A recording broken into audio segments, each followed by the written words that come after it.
It tickles my fancy. Okay. Okay. Goosies. I don't have hair. Oof. You got Marcos. That's not. No, that's not. Wait. Yeah, That's true. You do got me. Get over here, Marcus. Let me look at you. They don't want it. Tobin and Leroy, ready to deploy. Had to hit her with a little journalism, but that was a decoy. Better have about me, boy. Okay, Leroy and Tobin, hold to the show, man. Still to the stars with the show, and till then his half moon open. Sometimes go taste like a snowman. No proof, my life better more than no proof. Like I always wanted him, I never hated him, I never traded him, and if I did, I never ever traded him. You know what is a star? Like under the city, the driver's like Florida. Wish I could large, so many more. 10 in the more, never a bar. 8, 10 in the more, 2 to the P. Nothing to you, but it's something to me. Handsome as ever, and cute as could be. You can watch us on YouTube with view for free. Ay. This one time for the Twitch. This one time for the text. This one time for the phone line. Whole time wonder what they gonna do next. You know, I just wish you guys would stop the quibbling. Morning, everybody. Tobin Leroy here with you, 560 WQAM. Hello, Leroy. Oh, my God, another iced coffee. That thing is ginormous. You can take a bath in that thing. What did you put in that iced coffee? It is caramel and almond milk, sugar free. You're gonna. Is it? I mean, if it's caramel, is that sugar free? Oh no, I said I don't think that's how that works. All right. Yeah. I mean, Like do you? But you just got back from the gym. I mean, you earn yourself a treat. But I don't think that's how that works. So no, I didn't. I got back. I went to the eye doctor because I'm having trouble. I'm headed after the show today. I'm having trouble seeing stuff, right? And the problem is I want to check the glasses first, because you don't want to get, the exam and everything, and then not be able to get the credit because the glasses suck. Yes. So, and then I get a discount at Oakley. So I was looking at Oakley, but when you look at stuff online, you can't tell if it's gonna fit your fat face. True. So it's just like so complicated. Why are you grabbing your face, Marcos? And now the place that I went to, which, let's be fair, I thought it was Leroy threw me under the bus. Hey, Robbie's piping in. So I thought it was a lens crafters because I remember, but it wasn't. It was something else. They don't even do the eye. They do the eye exam virtual. So it's an eyeglass place, and there's no eye doctors there. Huh. So right, exactly. So I was walking around looking at the glasses, and then enjoying my iced coffee, and then I said, "Well, I can't figure it out, so I'll come back later." Marcos is heading to Detroit tomorrow. I'm sorry. That's right. Can I just tell you, it's not like Florida. Yeah, that airport ain't nowhere near the city. Believe it or not, I knew it wasn't like Florida when I looked up the strip club situation up there, and I realized I am no longer in Kansas. Huh? What is the strip club situation up there? So this was my plan, right? As of right now, I have a hotel booked. By the time we finish the show, it'll be sometime around midnight. By the time my flight leaves, it's, I got to be at the airport at 3 a.m. So I was like, hey, let me not, waste money on a hotel room. Instead, I can go to their version of Tootsie's. Apparently, not only do they close at 2 a.m., you can't have alcohol in the same room as the entertainers. Right. And apparently, it's crazy. What is this? Would you like an alternative? Oh yeah, I'm listening. I'm tickle my fancy. Go across the tunnel and go to Windsor. I'll look it up for research purposes. Home of Brett Romberg. It's 10 minutes away. Wow. It's like going over the bridge to go to it's the same distance as you go from 95 and going to South Beach. As long as it's closer than JFig's house, I think I'll be willing to go. Speaking of clubs, did you guys see what happened yesterday on Heat Twitter? No. So yesterday, some Boston snoopage was going on, and they ratted out some of the Heat players, saying, "Hey, saw you guys partake after the game one blowout loss. Looks like some of the Heat went out and let loose a little bit. It's I guess is this called Han? Yeah, Han in Boston. I looked it up. I had to know. So question, just out of curiosity. Yeah. The game was on Sunday. Game is Sunday. They play on Wednesday. This is Sunday night because Right. it Right. leaked yesterday. So this would have been after the loss. No, I got you. They don't play until Wednesday. So what are they supposed to do? Well, first of all, Nico's not allowed to go to the club. He's not old enough. That's true. He's not supposed to drink. He's supposed no. 21 to enter. You don't get into nightclubs if you're under 21. And they're being a bad influence on our good boy. Okay? That's true. You don't know what they were doing in that club? Oh, dude, I saw their Instagram page. I know what they were doing. Oh, I know what they were doing. All right. I didn't know Boston had Astron. Now, obviously, it's not down here. It's like the minor leagues. But they got Astron. They like the jumbo shrimp. Just them walking, waltzing in. Just like this guy. We know that hair. We know that's Jaime. You know, and then who pops in there? Oh, you know, he's guilty. He's guilty. Trying to be all sheepish walking in there, dude. He's guilty. Nico. He's got a man, Tobin. Yeah. He can compete with you for noses. Oh, dude, you're telling me. Look at that from the side. I didn't think anybody could be in my weight class when it came to schnoz. Look at that thing. Looks like a beak. Man, Nico. He's like, hopefully they don't see me, Bobby. Of course, everybody sees you. You're the tallest person in the club. Oh man. I don't appreciate them going out after a loss, though. I think they could have waited one day. Why? You would have preferred them to go out last night, even though they had practiced this morning? Yeah, because they had the whole day off yesterday. It was a day off. Maybe watch some film on your own. They had the whole day off on Monday, but they did just get their ass kicked. That's my thing. Wait. Let me ask you a question. Yeah. What can they do about that after the game is over? Well, apparently, drown their sorrows in cheeks. No, that's not. No, that's other than that, though, dude. No, but I'm saying, like, what are they supposed? No, I would like to know. Yeah. After you get beat down, and you have Monday, Tuesday, you don't play until Wednesday. Mm-hmm. What would you like your professional team to do? I think Tyler Hero, film for sure. Film on Sunday after the game. Film right to the film. You really? Throw up a stinker like that. Really? Yeah. Do you see Bam? Really? I don't see Bam. Where's Bam? Where's Bam? No. So I'm confused as to the game's over. Mm-hmm. You don't play for 2 days. Mm-hmm. I don't understand what is film gonna do. He was 1 for 1,000. Would watching film. What is watching film gonna do? I think that what is watching film gonna do? I don't know. I'll tell you what it's not gonna do. It would make you feel good. Look, but it's not gonna matter. It's just not a great look. That's all it is. It's not a great look. Look, you can't be looking at cheeks after that performance. All right, what about getting wait. Let me get this straight. So what you're saying is, if you have a professional team, and they lose badly, you don't want to see anybody having a good time. Nope. I think the best thing you should do is just get it off your chest and move on. Well, let me tell you something, dude. He better light it up in game 2 then. What does that have? What does Sunday night have to do with whether he's going to light it up on Wednesday? Could have been in the books. Could have been in the iPad. I don't know. Something. 11 points? Come on now.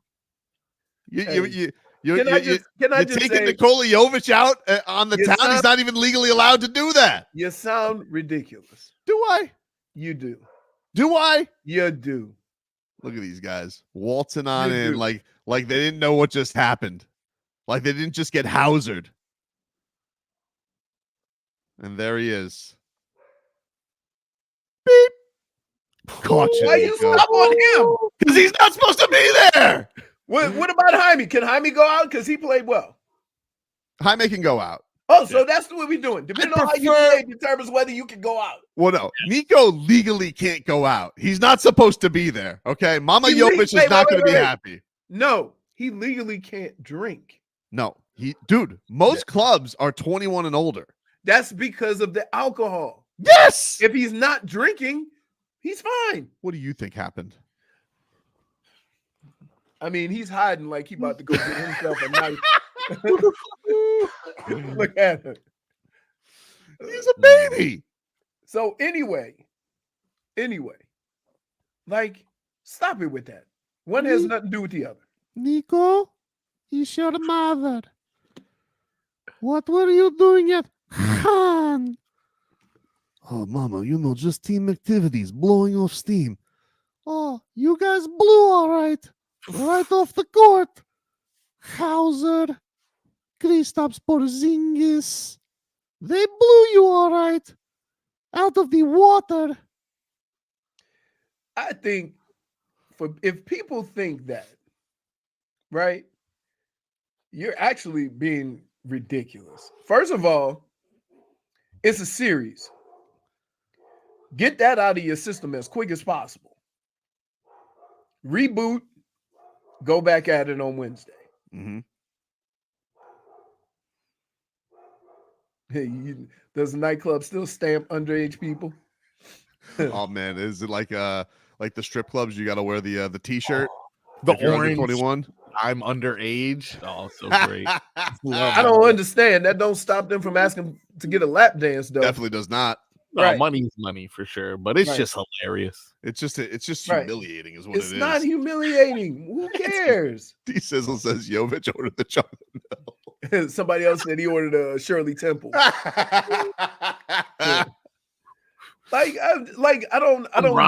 don't get what the big deal is. So you are determining based on how they played if they could go to the club. Nico can't go to the club. How many times did you go to the club during the playoffs? Let's see. We played after the game, yeah, but not during the week. So, and then after we lost to Atlanta, I did not go. They had a team party. Love's not at the club. And I did not, because Love old as hell. Love taking a nap somewhere because he know he going to play 30 minutes next game because he the only one producing. Duncan's not there. He's from there. He might be with family. It's the young bucks. Mm-hmm. Dunk might be with family. Orlando was DeLon right there? I didn't see DeLon Haywood. I didn't see no one. Yeah, hey, I saw a couple of them. I saw Orlando Robinson. I saw Alondis Williams. See Tyler, Jović, Jaime. Wow. The old brick squad. Look, you guys can go to the club, but don't embarrass me on the next game. Wait. I'll remember. Here. Can I say this? Boston plays a part in this. I don't care. Okay. I don't care. Like I said, enjoy your night off, but I'll keep it in mind on Wednesday. And so if they get blown out again, it's going to be because they went out on Sunday. Look, I would have thought. No. Do you know how ridiculous that sounds? I don't know, dude. It's just in the back of my mind. Well, okay. It's not going to be in the back of my mind. Right. Okay. That's ridiculous. All right, now Leroy, let's say they get wiped off the court again, and you catch them in the club again. No, they're on their way home. So you're not going to think like, okay, 2 times now, guys. Well, that's the thing. That's the thing with it when you go clubbing in Boston is they're like, oh my God, there's stars here. Like in Miami, it's no big deal. They're just like, whatever. Just another day. Nikola Jović. Are you thinking Nikola Jović has ever gone on Only in Dade? Never. Not recognizable. Yeah, they're like, oh my God, there's actual famous people here. They're like, I just think let's not overreact. Look at that tall drink of water. You look a little young to be in here. I'm sure nobody said that. Oh, dude, he's walking in. He's walking. Let me tell you something. I know that look. I've had that look before when I've snuck into to pubs down here during college. That is, I got away with my fake ID look. He walks in. Whoa! You see how quickly he moves away? He is like, oh no, this guy has phone. Here it comes. Look at that face. That is, I got away with one. Hands in his pockets. Does he not look like the Kevin James meme? He does. He's very sheepish. He's like, hope mother doesn't hear about this. Well, guess what? I did. And guess who called Mama Hero and said, your boy is taking my boy out to see chicks, and he's not old enough to be in club. But that's not even a strip club. Oh, dude, listen. It's not a strip club, but I saw what they got up on that stage, and it's basically a strip club. Mm. Remember Planet Hollywood? That's not a strip club. Yeah. But it's borderline. I remember you big posted up at the bar saying I'm having a couple of drinks. I'm like, dude, nobody buys drinks in Vegas. Oh, man. Except you. That was Hooters. Oh, that was who? Oh, that place is terrible. That was like, no. No longer there. Are you sure that's not a restaurant? Dude, I looked it up. It ain't a restaurant, okay? You're not, if they were there just having. You get food there? I don't know, probably. It's not a restaurant. You get food at Tootsie's. You know, delicious. If you want to get food in Boston, go to Legal Seafood. You know, get some chowder. Chowder. No. Go to Wahlburgers. Yeah, they were hungry, all right. Not for a W though. What do you? No, I'm okay. Fine. We'll give them one. They get one. Wait. Here's the funny thing about this. Y'all act like they should have won that game. No, maybe they shouldn't have. But no, I'm not saying they should or shouldn't have won. But I know what I'm not doing afterwards. Wait. Everybody says that. Look at this face from Nico. Oh, guilty. Look, see Orlando Robinson walking in. It's like it's nothing. Thomas Bryant walking in like it's nothing. I don't know who big fella is. He's holding the light like he the bouncer or something, walking him to their table. He goes right here, right this way, Mr. Hero. And tell your teenager he can come along too. I'm telling you. Yeah. I think they were there to eat. Oh, man. Oh yeah, they were there to eat. I like how everybody's like, you know what? Grown men should be able to do what they want, except one of them's not grown. That's true. I mean, we talk, but that's funny. We pick and choose when we want our athletes to be grown, right? Like you want to talk about him when he played bad, like he grown. He should be home watching cartoons. No. We want to talk about him like when he plays bad, like he's grown. But then when he tried to do grown stuff, you'd say he's a kid. Look at that. Make up your mind. Make up your mind. Look at that kid. He said they had to put a booster seat up for you. He's like walking in there. They give him the chicken tendies. Yeah. I thought you said that's not a restaurant. I don't know. Yeah. It definitely doesn't look like that on their Instagram page. Oh, okay. But yeah, the Instagram page, they want to get people in the club. How you know them guys wasn't there? They got a table to eat. You see the guy leading them through. What do you think they were there for? Food. Does Nikola Jović look like that if he's there for just some sushi? The game ended at 4:00. Why do they wait that long to go to a food? You don't know what time that is. Oh, dude. I got an idea what time that is. That's wee hours. How late is a club open in Boston on Sunday? 2 a.m. I'm looking at it right now. 1 day ago, posted by Han Boston. Back at it again. It was Fuego Sundays at Han Boston. Fuego Sundays. Well, listen, that's you better a terrible name for a Sunday. You better play Fuego on Wednesday. Really? Yep. Like you all right. So now let me ask you this. Yep. So if they win, they can go clubbing all the time? Absolutely. Oh, absolutely. Absolutely. Why are you raising your hand? Absolutely. Oh my goodness. We call that the Dennis Rodman. Oh. If you're winning, you can go to Vegas in the middle of the series for all I care. Gotta win, baby. What the hell is wrong with y'all? Oh, man. We'll take a quick break. Back after this. WQAM broadcasting live.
Welcome back, everybody. Tobin and Leroy here with you.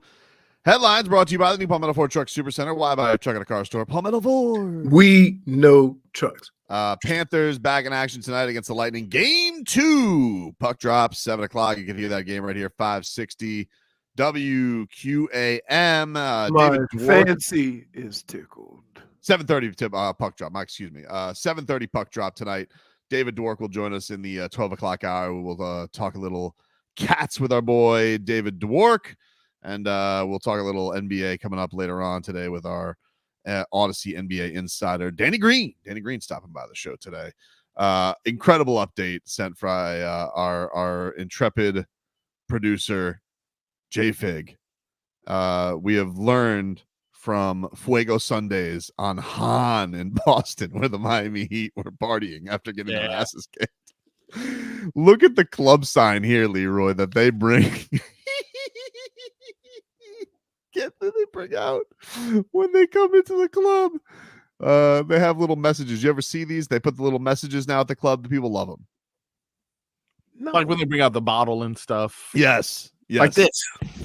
Yes, exactly. Like Marcos has behind him. He has the sign. I don't think he has anything on there right now. Used to say, "We heart JFig." It's not there now. It just says "Heart Fig." But at the club that the Heat were at for Fuego Sundays in Boston, there says "Horny people only." Now tell me that's a restaurant. Tell me that's a restaurant, dude. Tell me they just went there for food. Wow. Horny people only, dude. I'll tell you what, I'm well, they did have a little Miami flavor there with the DJs. Well, I think they were saying, somebody was saying, I guess that's Latin night. Yeah. Which is great.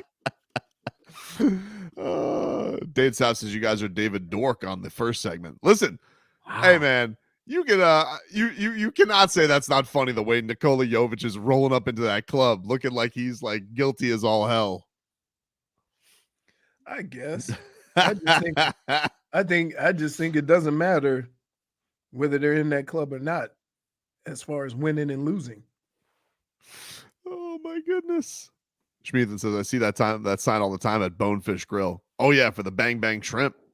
Oh, horny people only. Wow. Bonefish.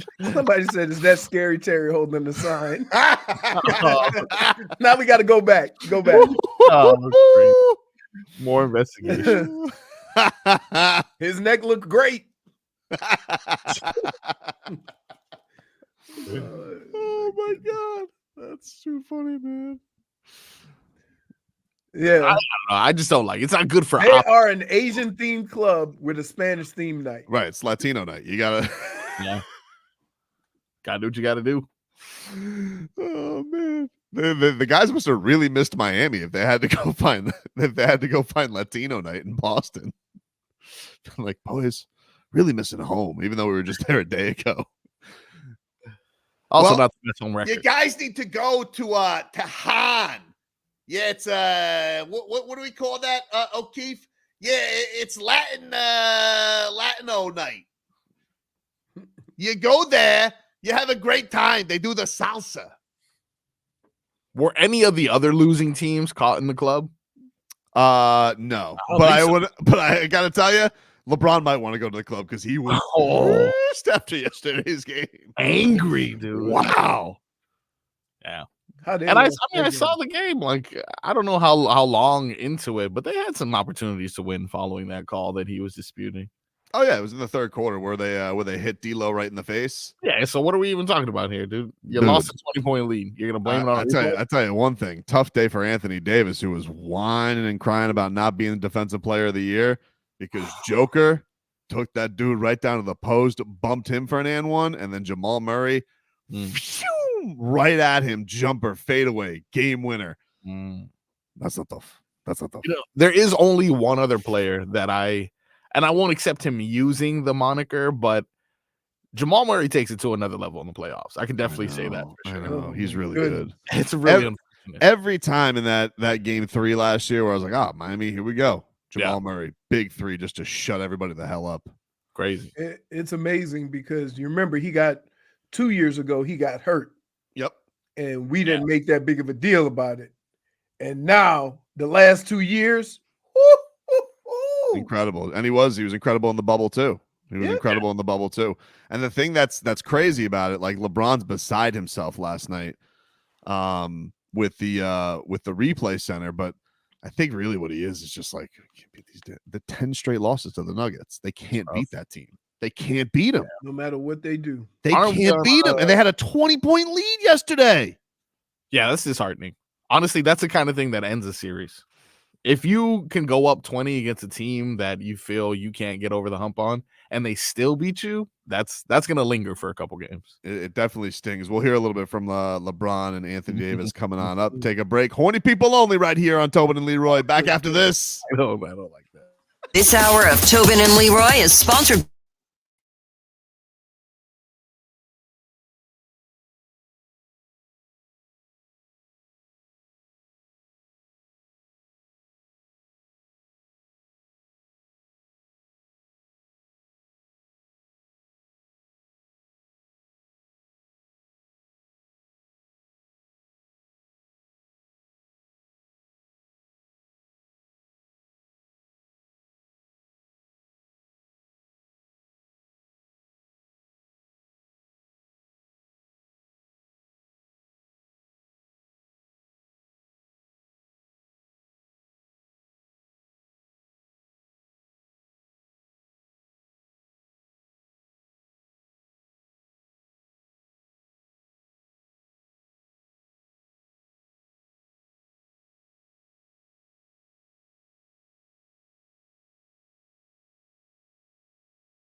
is a good thing. Right. Never Welcome back, everybody. Tobin and Leroy here with you. 560 WQAM. Take you up until 2 here on the program. We're streaming live on YouTube and Twitch. Miami 560 WQAM is the handle there. If we go subscribe there and get notified every time we go live. You can watch clips there on demand as well. And then lots more shenanigans to get into here on the show. David Dwork going to join us later on the show. We'll talk some Game 2 with him. We have Danny Green on the show as well. We'll talk some NBA playoffs with our Audacy NBA Insider. Now we go to our Audacy Amphibian Insider. Jesus, Leroy. I mean, Leroy, you can't drink by your microphone, dude. Like, it's like we're literally like inside your caramel almond milk iced coffee. It was like that type of writing. You done? Are you?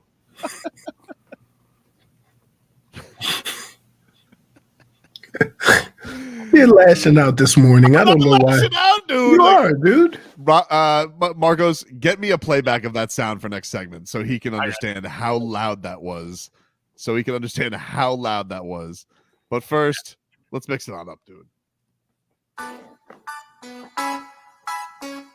The Mixed Bag brought to us by Bryan Health. Well into your future.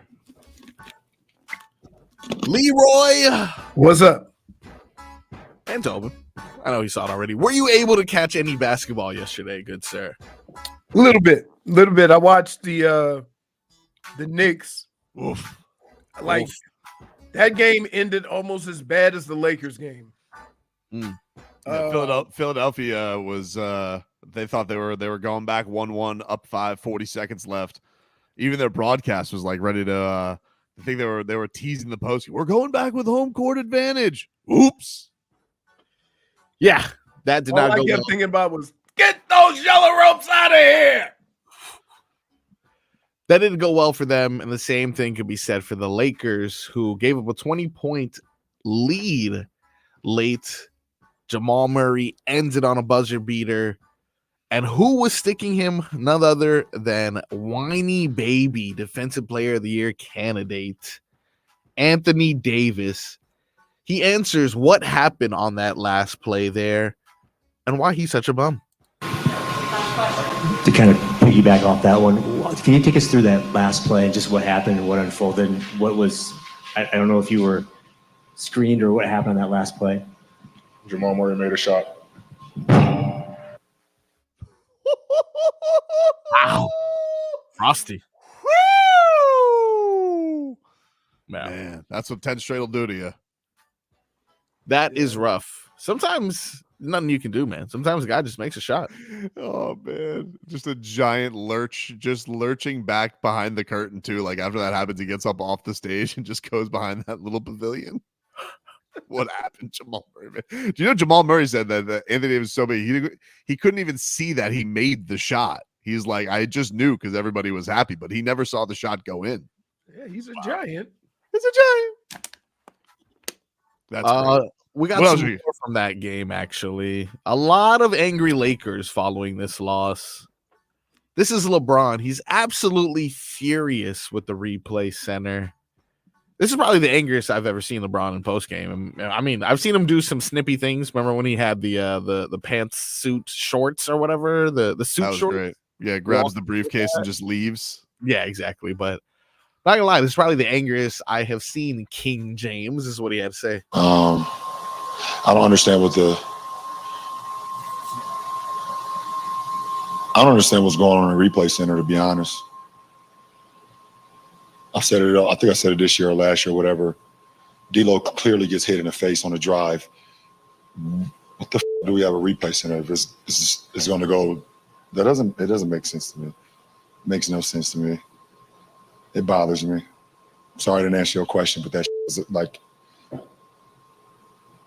And then I just saw what happened with the Sixers Knick game too. What are we doing? Man, not a rough night for the microphones. Just getting Gronk spiked.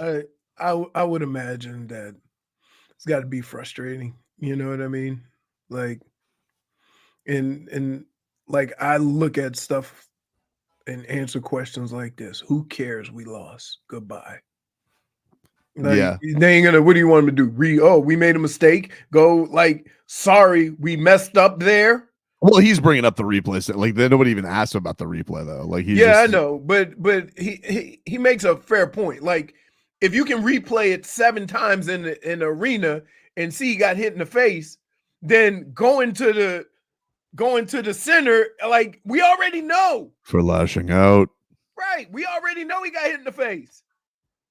So I don't understand, I get, why somebody would just look, don't have a replay center if you're not going to call something as obvious as that. That being said, you gave up 20, right?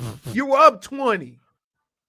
Like there's no, same thing with I don't care if at the end of the game, you're rummaging on the ground or whatever, and you thought you should have been fouled because like they were trying to foul him. There was like 4 opportunities to get a loose ball and a rebound. I know, like the one, yes, the timeout was rough. I know Spo gets to know that too. Like you literally have to like go in front of an official's face to sometimes get timeout on that loose ball. But like, hey man, you got the biggest guy in the court. He didn't even jump for a rebound. Right. Exactly. How do you let Hartenstein in a sea of red jump up and get the rebound? That's what at that point, with the lead they had, they could have tackled him. Hartenstein is so annoying because that's just all he does. Is just like you wonder how that dude just ends up with the rebound. But I'm just saying, like, there should be like, if you know enough about what's going on in the game, you're up by what are it, 3? They're or up 4? 5. No, they were up 5. They were up 5. They hit 2 threes. Like they had one loose ball that goes to Jalen Brunson. Jalen Brunson rolls in the 3. Like it's the front of the rim. Right. Squeaks in. Then they steal the inbounds, which is miss a 3 and then get another 3. Get another 3 after they're trying to call timeout. And DiVincenzo gets the ball. Bang. He hits the 3. Gets the double bang from old Mike Breen. It was a disaster for the Sixers. It was a disaster. It reminded me of remember Reggie Miller against the Knicks? Yeah. It's very similar, except it wasn't as messy as that. It was just a steal and a shot. And so, like, yeah, I'm wondering why they didn't call timeout, at least just get it to the other end. That's what he was trying to. That's his big gripe, though, is he's saying I did. Like Nick Nurse is like I did call timeout, and you guys just ignored it. Right. So apparently the Sixers are filing. I don't know what this means. They're filing a grievance for the first 2 games. It doesn't. I mean, the damage is done. Right, and that's see, and here's the problem. You want players and coaches to be aware of the situation of the game, right? The officials need to be too, because there's no way in hell with a 2-point lead, right? At that point, you're not going to get the ball and get it all the way up the court, right? So why not have somebody keep an eye on the damn, or the players got to know. Frog Boy, what else we got in the? By the way, who are you chatting with? Who's coming in there and interrupting? Steph is harassing me. Even Len came by, and Len had the nerve to ask me for something from the Boston Celtics talking about today's game. What? Gross, dude. Disgusting, dude. Gross. Yeah. But it's okay, because we have more mixed bag to cure my sadness. And nothing cures my sadness like Clay. Yankees crying. Oh, dude. This was the moment of the day yesterday. What? Yeah. Did you see this? No. Oh, dude. So let me explain this before he plays the sound. The game is 2 batters in, right? And one of the Oakland A's, he gets hit on the foot, but he does it with a check swing, right? So, like, all right, they're like, hey, that should have been a strike. He swung. The umpire says, no, he's going to first base, right? And they check down at first base. The guy says, safe, he didn't swing. And so Aaron Boone's like, hey, Hunter Wendelstedt is the home plate umpire. He goes, hey, Hunter, you can check on that too. And Hunter Wendelstedt, this is where the sound will pick up. Hunter Wendelstedt loses it on Aaron Boone. And then Aaron Boone gets kicked out of the game immediately. But you can see on camera, He didn't say anything. It was the fan sitting above the dugout who said something. Oh, Who got him kicked out? Here's the sound on Yes Network. Is the first base umpire you saw making that call? You're not yelling at me. I did what I was supposed to do and check. I'm looking for him to get hit by the pit. You got anything else to say? You're gone. Okay? Oh, okay, Hunter. Well, you know what? We're not going to need a John Boy breakdown of that one. We got a very clear. Aaron, Well, there you go. And now Aaron's saying I didn't say anything. you're gone. Aaron's saying, hold on a second, I didn't say a word. I mean, you don't care. I did not say any word. I was just watching anything. I did not say anything, Hunter. Well, okay, I did not say it.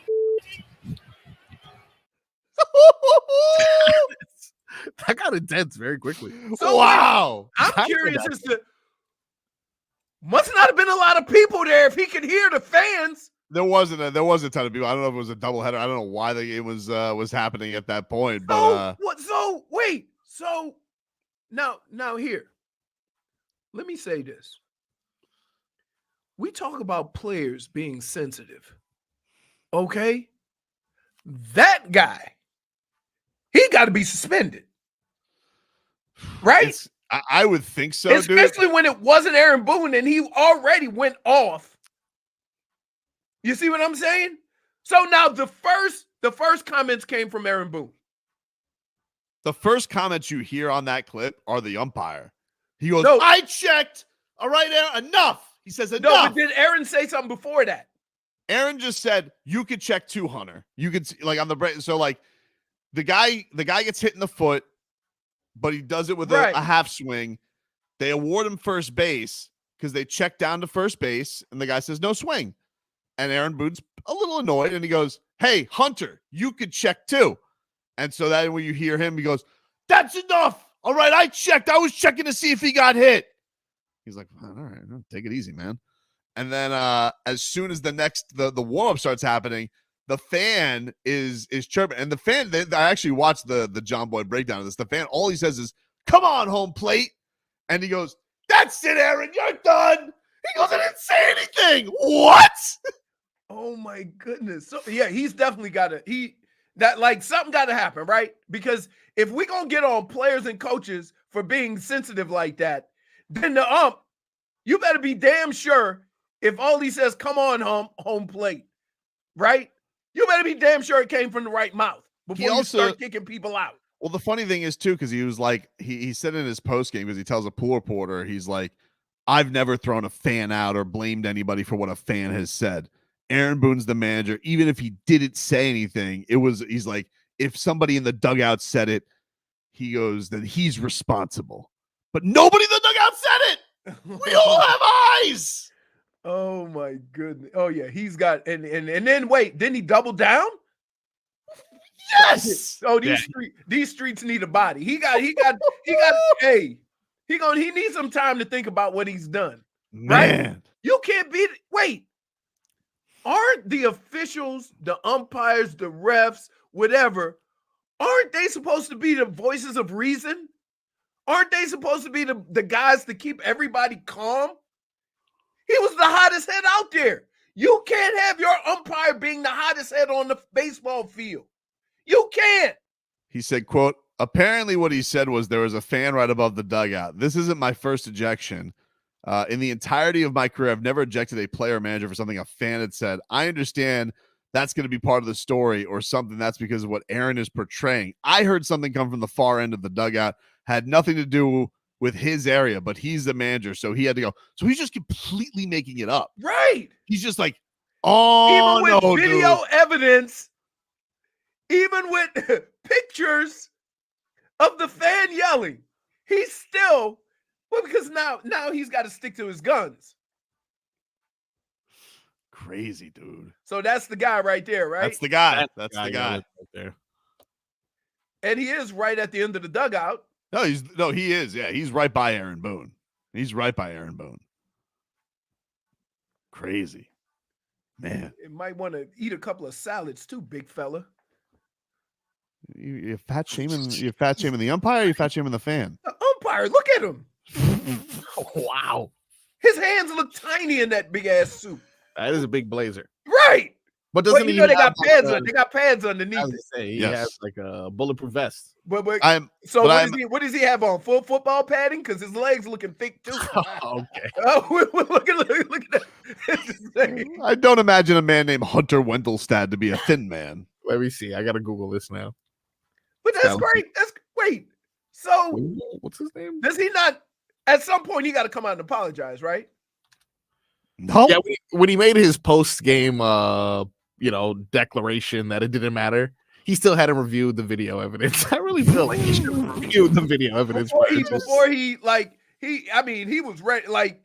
Yeah. But I don't think he has to talk to anybody anymore. He already addressed the media. Done. That's how it works. That's the umpires. What Major League Baseball got to deal with that? That may happen. We'll see. You got to come to the wait. Angel Hernandez is still. Aaron Boone did not hire him, but Major League Baseball and that nonsense is not acceptable. Angel Hernandez Especially gets to continue to umpire, though. He kicked somebody out of the game. So does Scott Foster. What did he say? Come on, come on, home plate. Come on, home plate. On home plate. That's what he said. That's what made him kick somebody out of the game. It was one word. One word. With all the cussing and dirt kicking and all that stuff I've seen at home plate. Oh, that guy loves a Golden Corral. Right. Oh, okay. But wait, is that not ridiculous? That's a turtle shell. He does look like a turtle. Oh, man. Take a quick break. Hour 2 coming up next.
Our Tua. It's our Tua. It's our Tua. It's our Tua. Tua, Tua, Tua. Tonga Vailoa. Not Tua Tagovailoa. A for effort. Dolphins quarterback. Tua. It's our Tua. It's our Tua. Tua. Tua, Tua, Tua. Tua, Tua, Tua. Can go to hell. Tua Tonga Vailoa. Dolphins quarterback. Daddy loves you guys. Our Tua with Tobin and Leroy. Check the history of Hour 2 of the program, ladies and gentlemen. Hello, Glenn. Hello, Glenn. Oh, what is he trying to get from you, Marcos?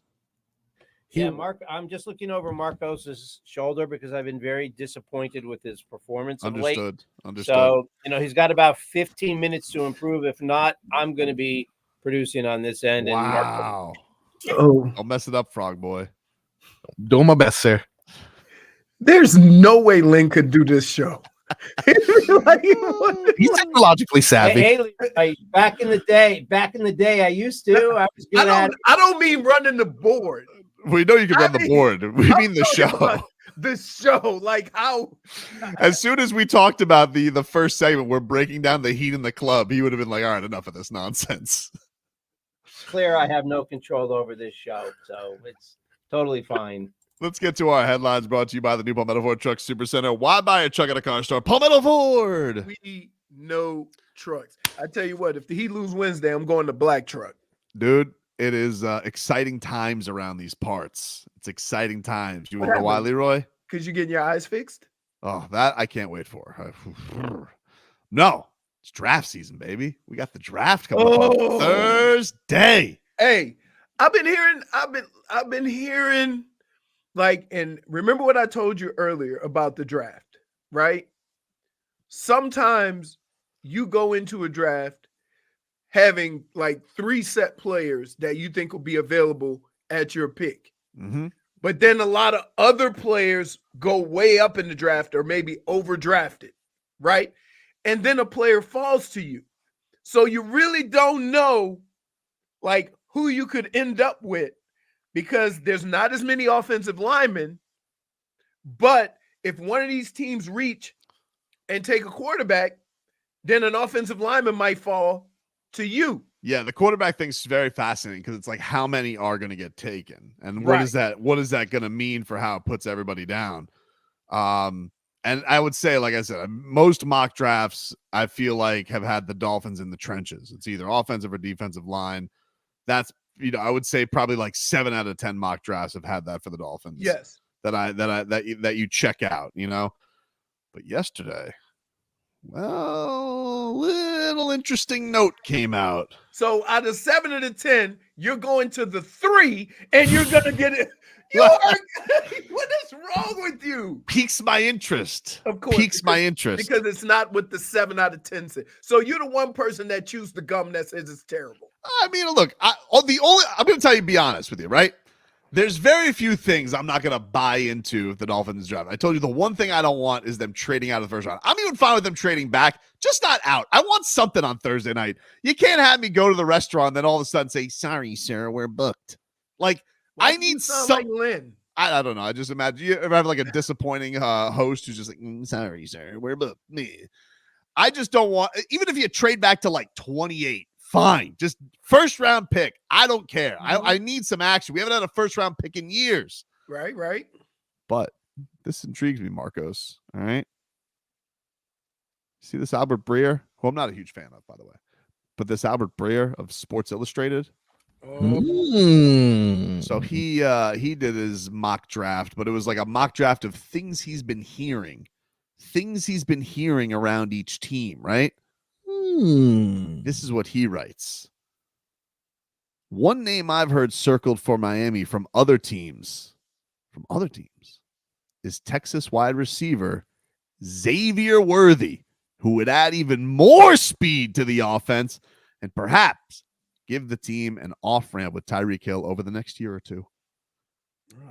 Very interesting. Wow. Fastest man in the draft. Speed demon. Speed demon, dude. And we heard about this Chris Greer. Remember Chris Greer was talking to...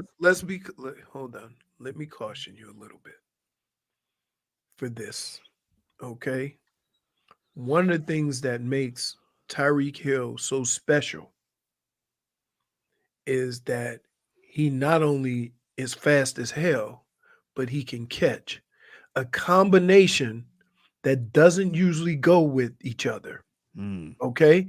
I'm telling you now, it's very rare for a very fast guy to also have good hands. Well, I'm telling you, this is a fact. Let me just give you some nuggets here from the draft. All right, from Mel Kiper, who the OG. Okay. Because I think I'm going to parrot a little bit of what Leroy said, so Mel Kiper says, but he ranked all of his prospects. Xavier Worthy checks in as number 18, which would be a first-round grade as a talent. Is for 18 for just for overall prospect. Okay. Overall prospect. Now, deep wide receiver draft. So he's like number 5. 5 overall. Yeah. 5 overall according to Mel Kiper. According to Mel Kiper. Not everybody loves him as much. Some people like his teammate even more. But this is what it is. Xavier Worthy, 5'11", 165. Hold on. Worthy is an electrifying player with the ball in his hands. I wrote this before he broke the NFL Combine 40-yard dash with a record time of 4.21. Fast. His quickness and movement in space remind me a little bit of Hollywood Brown, who started Oklahoma and was a first-round pick in 2019. Worthy is tall, but very thin. He can fly by cornerbacks on vertical routes, take the top off a defense. 60 catches, 760 yards, and 9 scores in 2022, 75 catches, and 1,014 yards for 5 touchdowns last year. His biggest problem, catching the ball. 10 drops in 2022. Also, hold on. He also dealt with a hand injury, to be fair. He was more consistent last season with 5 drops on 114 targets. Worthy could be a dynamic punt returner next level. Hey. Hand injury, dude. Hey.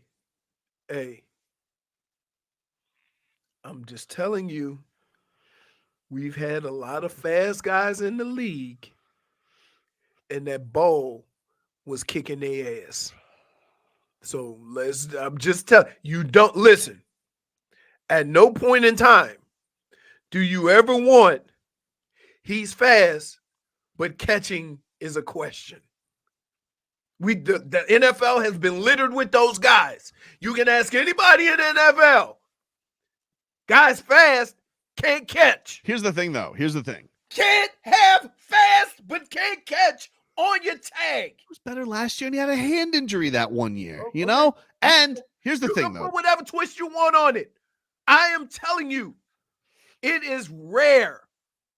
It is rare to have a guy like Tyreek Hill, Randy Moss, who was fast, that people didn't realize how fast he was.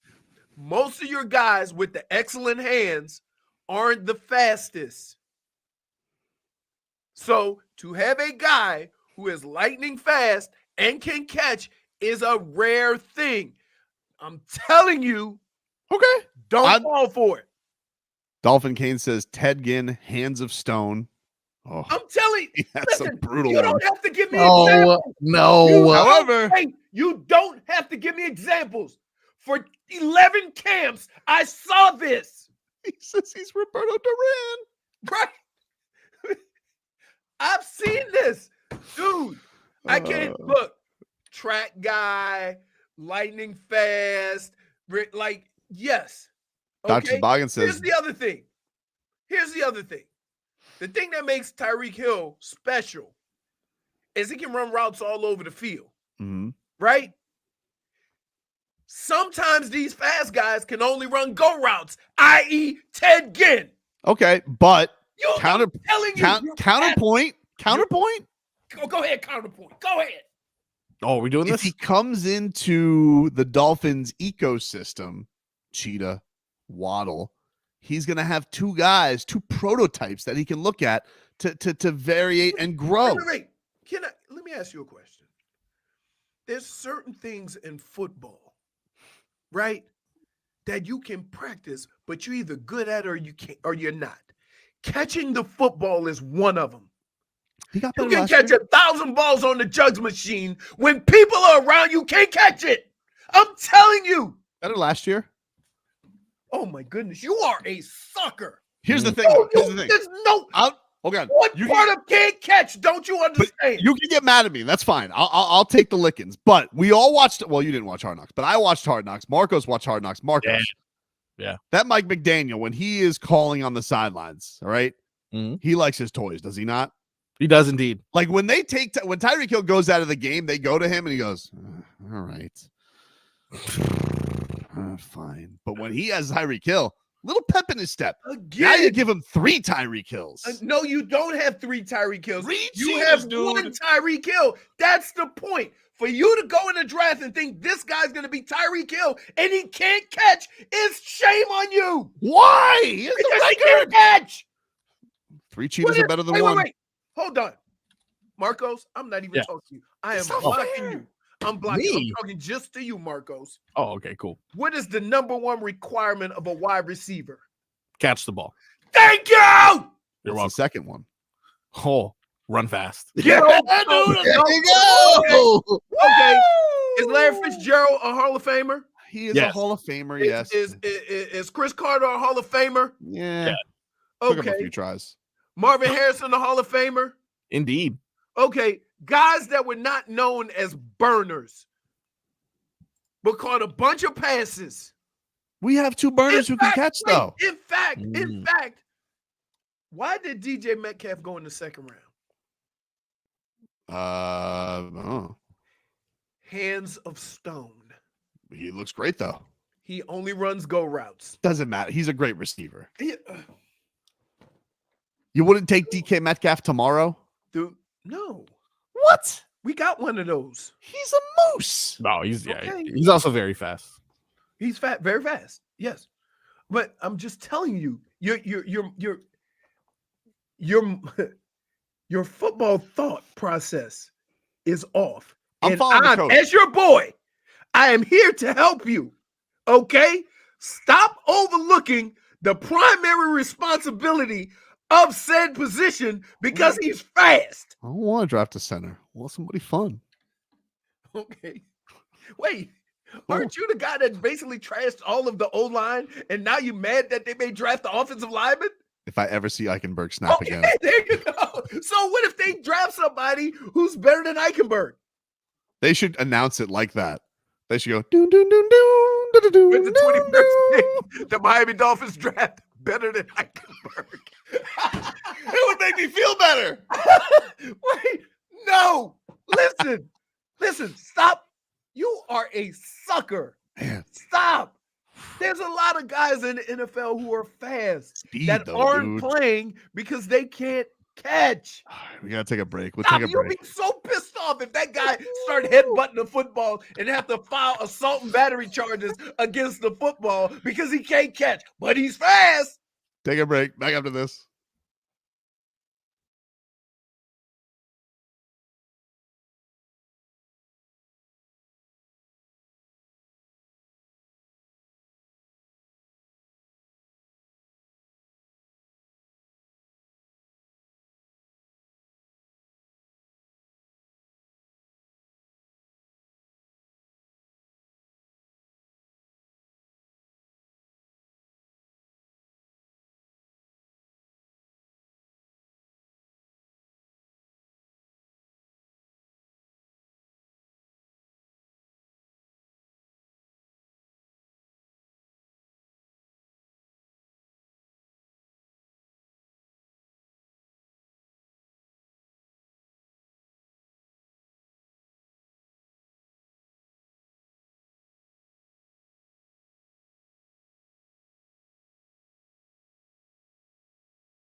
All right, welcome back, everybody. Tobin and Leroy here with you.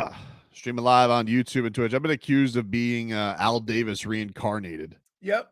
I've called you. I've said that to you. That's not fair, though, dude. Here's the thing, though. You guys can say that, but the head coach is who he is. Like, the guy likes what he likes. He very clearly loves speed. He loves speed. But you know what speed? Listen, speed that can't catch is useless. Yeah, but we don't know that he can't catch. It's just the knock. You know, you always, and here's the thing with the drive. We always got to find a knock on somebody, right? A knock! There's video evidence! He improved, cut the drops in half. He had a hand injury 2 years ago. Right. You can put whatever twist you want on it. Okay? Also, beware of a fast guy that only runs one route. I told you the thing that makes Tyreek Hill and Jalen Waddle so special is not only are they fast, but they run routes all over the field. I'm telling you what, McDaniel likes these guys running those deep end cuts. It takes a man to go up in there and catch the ball, okay? And a guy who is not used to doing it, you can't just assume will be able to do it, i.e. Ted Ginn never ran a route inside the numbers. We're going to speak to Danny Green here later on this hour. But before we do that, Marcos, yeah, could you give Leroy a sense of how loud his iced coffee is in the microphone? Because I don't think he realizes when he drinks his iced coffee, which, by the way, is the biggest iced coffee I've ever seen in my life. Very large. It's very large. It's the ice. The ice. I understand. Oh, okay. Could you give Leroy just a taste, because he can't hear himself? Could you give him a taste of what this is sounding like to the audience and to us with the headphones on? Yes, absolutely. We actually have two different versions. This is the first one here. We have Danny Green on the show as well. We'll talk some NBA playoffs with our Audacy NBA Insider. But now we go to our Audacy Amphibian Insider. Jesus, Leroy. I mean, yeah, I was sorry. I couldn't even. Leroy. Yeah, and sounds like I'm getting flushed. Once we feel like we're at the bottom of Leroy's cup, he finishes us off with another ASMR KO right here. It was like that type of right. You done? It's like your cheeks are mic'd up. He said, "You done?" Afterwards. It's a good mic. It's a good mic. It's a good mic. It's a sensitive mic. Oh man. Leroy feels picked on. Why are you picking on me? Because I don't like the speed guy? No. Listen, we asked for the ASMR beforehand. Okay. It's nothing to do with that. All right. I got you. We'll take a quick break. Danny Green, our Audacy NBA Insider, he's scheduled to join us next.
Welcome back, everybody. Tobin and Leroy here with you, 560 WQAM. Take you guys up until 2 here on the program. Miami Heat practicing probably right now as they're getting ready for game 2 against the Boston Celtics. And joining us on the show is our Audacy NBA insider, Danny Green. Insider calls brought to us by the new Hyundai 2024 Santa Fe, equipped for adventure. Danny, thanks for joining us again, man. Appreciate it. Of course. Appreciate you guys having me. Danny, we want to start you off with this. Is it a big deal that them guys went to the club Sunday after the game and they don't play until Wednesday? Partying, dude. No. I mean, they're flipping out. It's not a big deal, but it is the play. They're grown men. It's the playoffs. Would you do it, Danny? Have you done it? Would you do it, Danny? Yeah, what was your protocol? No. I mean, after a 20-point I could not put everybody in the category of me. Can't tell everybody to do what I do. Certain guys need to do this. Certain guys need to do that. Some guys need to let loose. You have a couple days in between. I personally wouldn't go out until it was over, like the season was over, or before the season. So yeah, that's just me. But it's different for everybody. That's some just people because you're perform differently. A pro's pro, Leroy. a 3-time champion Leroy is not going out and enjoying himself at the club after getting drubbed by 20. For sure. But I know some guys that said that they needed to do it to get themselves, their mental loose, to relax, and they performed better when they, just were more free. Yeah. Well, look, I don't know if it's going to have an effect one way or the other. My favorite part, if we could show you the video here, Danny, is 20-year-old Nikola Jović, who, if he should be in the club or not be in the club, I don't know how they snuck him in the club, but he looks like he's getting away with something, which is just hilarious to me because he's a baby. And so you can see him in the midst here as you follow in Jaime and Tyler, that he looks like he's gotten away with only as somebody could with a fake ID. Is that a club or is that like a restaurant? It looks like it's a restaurant lounge type thing. Hey, Daddy, I questioned the same thing. Then they showed other pictures. It's a damn club. Yeah. Well, some of the clubs now, or some of the restaurants now, have like it's a lounge area with a bar. I did all restaurant. They didn't serve any food. You did the research. It wasn't no chicken wings. It wasn't no appetizer, no finger food, nothing. It was straight club. We'll just give you an example of this. They call it Fuego Sundays, and this was the club sign that they had brought out for the last for the week before they got there. So I don't know if they're serving food or not. Nah, there's no way. Nah, that's not real. That's not real. I swear to God, it's on their gram. It's real. It's AI. on their it's on their Instagram. I refuse to believe it. I think they're just promoting. They're promoting their establishment. They're doing a good job promoting.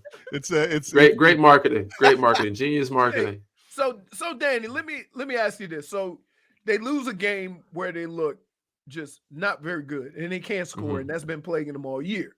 But to lose a game that way, it's just one game, so you just move on, right? You can't. You just get it out of your memory banks, regroup. You got an idea of who's gonna do what, and you move on, right? Yeah, flush it. I mean, obviously it's the playoffs. We already knew they were undermanned, unmatched a little bit, outmatched a little bit. They had spurts of signs of showing good. They fought. They got back in it at some point. They were down a big amount and got back into it.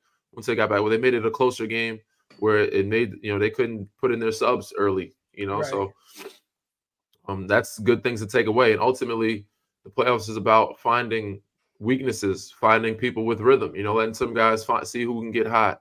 And that could be anybody. So you let them play it out. You don't just pull the plug that early. And, rightfully so, they didn't. So they let some guys get some out of the line, hit a shot or two. They might have some guys contribute that they didn't know can contribute.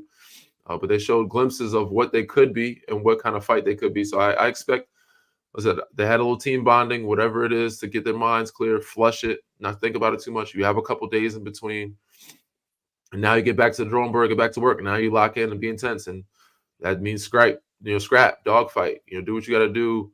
Scratch, claw, and if you got to bite somebody, you know what I'm saying? Like, do what you got to do to get the win. So I expect them to come out and say, I know the culture there.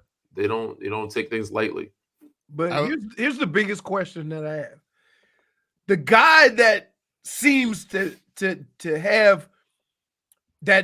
be playing really well in these situations is a 12 to 15 minute guy. Can you push that with Kevin Love? Yeah, it's the playoffs. I mean, he's been there before. Every time they've gone more than 20 minutes. I don't know if you can push it to 40 something. I don't know if you can push it to 40 something. Right. But you could definitely push that. Everybody's gonna have to step up, man. With the absence of Jimmy, you're gonna need everybody to be pushed. That's everybody's gotta give an extra, 10 to 15 minutes, however that is. And they could find that you have enough days in between, like you said, of resting. It's the playoffs. You're locking in on one team. I don't know if it's apples to apples, Danny, but it kind of brought back horrifying memories, that last game, of what you guys did to the Heat in 2014, because it felt like watching those games, the damn ball would just move and move and move, and it'd be either you or Patty or Tony or whoever was just lighting Miami up from three. So I guess with Miami, knowing Boston is very, very talented, with the ball movement working that great, do they have to go away from the zone? Like, what would you do, I guess, to slow up this type of shooting onslaught that Boston can bring? I don't know about going away from it. I think you pick and choose spots, So this is the reason why I spoke. It's paid the big bucks. He's smarter than me at this. I'm not going to tell him how to do his job. And I'm not a coach. I've never been a coach, but I can only give you what I would think, that could throw somebody off. And that's just different looks. And I'm sure he knows that. They don't know when the zone is coming. They don't know when the man is coming. And Boston will give you one. There's the games where they're going to go cold. So you just got to, fight, scratch, and hope they go cold more often than they get hot. So if you do the little things to throw off their chemistry, their rhythm, and their thought process, and sometimes a zone will do that. Sometimes a box and one. I've seen a triangle and two be played. I've done it before. I'm not saying the spell would ever do that, but they just don't know what the hell it is. And by the time they figure it out, it's like, we already went on a 10-0 run. Right. So yeah, I expect Spo to throw out a bunch of different things. Would you go into this game thinking, I'm gonna eliminate this or this person and he's not gonna beat us? Because I hear, a lot of times you hear, okay, let's eliminate this guy, but everybody on that team shoots the three. So I'm just worried if you try to focus on one guy, or what if I say, hey, we're gonna make sure they don't shoot threes and we're gonna close out. And is there something that you would say, I want to try to eliminate this? Yeah. There's multiple ways that you can attack it. Like I said, there's a bunch of ways you can skin a cat, but ultimately they're a really good team. And I just think right now Miami don't have enough, but there's ways that you can make them think. And if you want to do that, it's like, all right, we're going to make them play one-on-one basketball. I know it's way different from how Spo normally does it, because they usually shift. They're a shift team and close out, hot to guys. But now it's like, all right, we're going to guard our guys. We're not going to shift as much, and we're going to make them play one-on-one and see if they can beat us on one-on-one basketball. That's a thought that I would do. Like, all right, make Jason Tatum, make Jaylen Brown go one-on-one, and now there's less ball movement. They're going to have to get everything at the rim, at the basket, and get us, contested twos. So that's how I would do. I would guard these guys, just guard them straight up. They can shoot contested mid-range jumpers, and take away the threes. So that's another way to look at it. So I don't know if they'll do that, but right. That's one way to get the ball moving less and them getting as many open threes. It's like, all right, we're going to make you take one-on-one twos against us. Right. Danny Green joined us here, our Audacy NBA Insider. Insiders brought to us by the all-new Hyundai 2024 Santa Fe, equipped for adventure with capable features like the available H-Track all-wheel drive and standard third-row seating. Danny, last night, a couple of thrillers with the Lakers and the Knicks, and so both got to be pretty demoralizing losses for the Sixers and the Lakers. Yeah, very deflating for the road teams. It was deflating, very deflating losses. Which one do you feel like is going to be a tougher ask to climb out of, Lakers or the Sixers? Lakers. To be up 20, and in the second half, I think at that point too, I think they were 20 in the second half at one point, and to lose that game, I'm like, obviously people think like Jokić, Murray, like you never bet against them. They're the Pat Mahomes. I was I'm not a gambler, but my brother-in-law was like, it's the best time to live bet. We got Denver down plus 350 or something like that, plus 300. They're down 20. They think, and I'm like, yeah, there's no way they're losing this game, bro. There's no watch. They're gonna come back. Sure enough, they fucking did. Like, 45 minutes later, I'm like, they actually won that game. It was crazy. So to be up both games like that and to lose the way they did is more deflating and hard, especially as the back-to-back champions, and they're just so good. But that's more deflating, tougher task. New York is a little bit more vulnerable. They haven't been playing that great. Jalen Brunson has been playing that well. Philly's actually a really good team and a good matchup. That's a team. I wouldn't say they're outmatched. I just don't think LA has enough to do it with, to deal with Denver. Philly has enough to deal with Knicks, and they weren't up 20 and lost the game. You know what I'm saying? But they were up 5 or 6. Right. Close game. And they went on 8-0 run within 30 seconds. It was kind of crazy. So, but there was some foul, like I said, the missed foul calls, crazy on both sides. But that game said it was exciting. But sometimes some of the game, I'm just like, man, we got to stop with the flop. Like the flopping is killing me watching that New York. Feels like they're going back and forth of who can fucking outflop each other. I'm like, yo, we got to stop the flopping. And Joel's like trying to get them to, like, they're not. I don't think they've called that much of the second half of the season. They had the flopping rule where they call. But I'm like, yo, we got to penalize the guys. And like now they're trying to start something. They're messing with Joel. Joel's like, yo, they're bumping into me. I got to push the guy away from me now. I got to tech.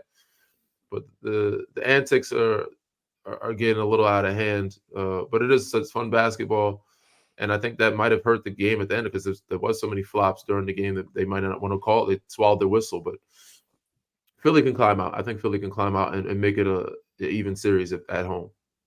How do you deal with, I guess, that between games? Because, these things are so down to the wire, and you see LeBron yesterday upset with the calls and is upset with the replay center. So, like, it's just mentally as a team, if you feel like you're getting shafted, but you're trying to obviously, handle the task at hand. So, like, does that go on the coach? Do you guys collectively try and put that out of your mind?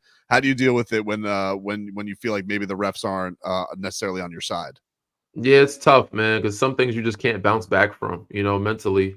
And I've been through it. Said playing your Miami Heat. So in 2013, like certain shots, certain plays, it's hard to mentally just get over. But it comes with maturity, and maturity is you control what you can control. And it's like, all right, we bitch and complain for the 24 hours.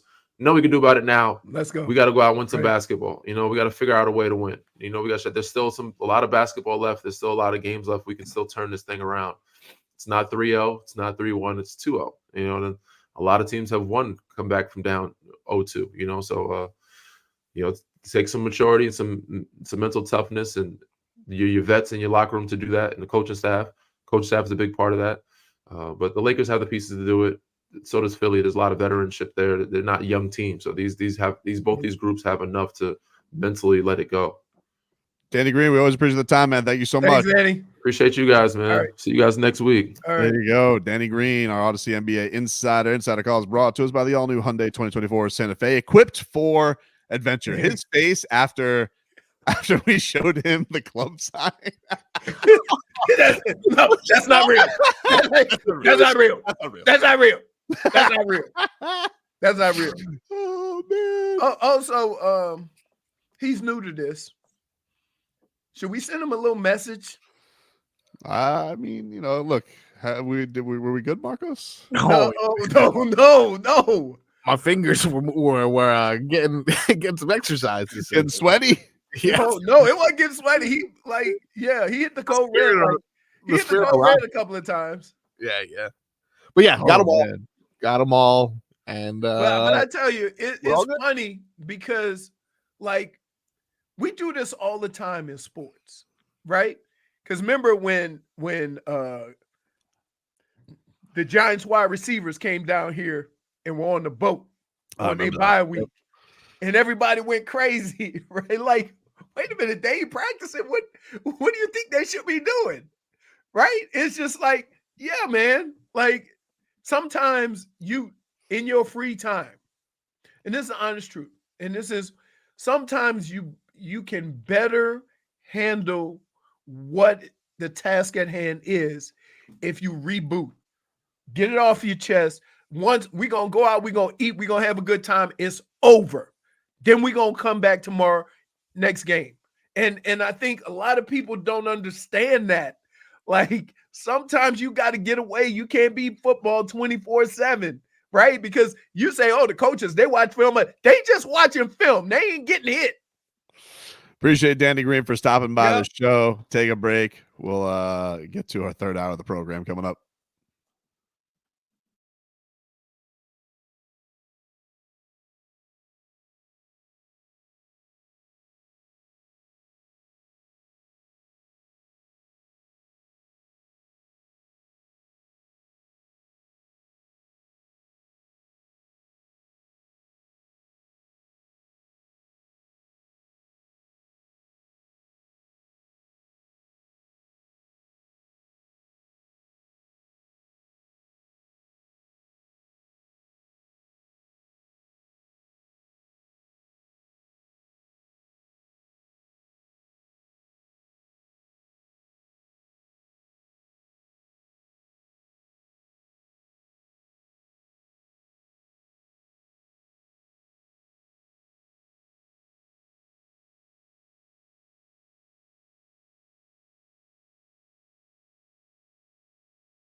All right, welcome back, everybody.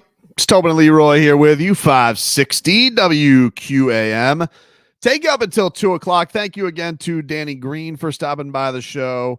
We have enjoyed our time with Danny. He's been fun. It's gotten better and better every time. It really has. No, it has. It's been great.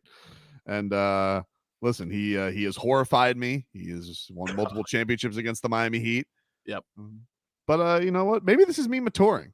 This is me maturing. Yeah, for sure. Now, I don't know if it can happen with everybody. I don't know if it can happen with everybody, Marcos. But we'll try. I'm gonna try. I'm gonna try and grow. I'm gonna try and grow as a person and see what happens. By the way, that caller was right. We do have Luke Bryan tickets, dude. Oh, do we? Luke Bryan is coming to South Florida in September, and we've got your chance to win tickets to see him at the I Think Financial Amphitheater in West Palm. Keep listening for details. This is a Live Nation show. Tell promotions, hey, put a couple pairs aside for old Tobes and Mrs. Tobes for September. I will. I'll let him know. She wants to go see Luke Bryan.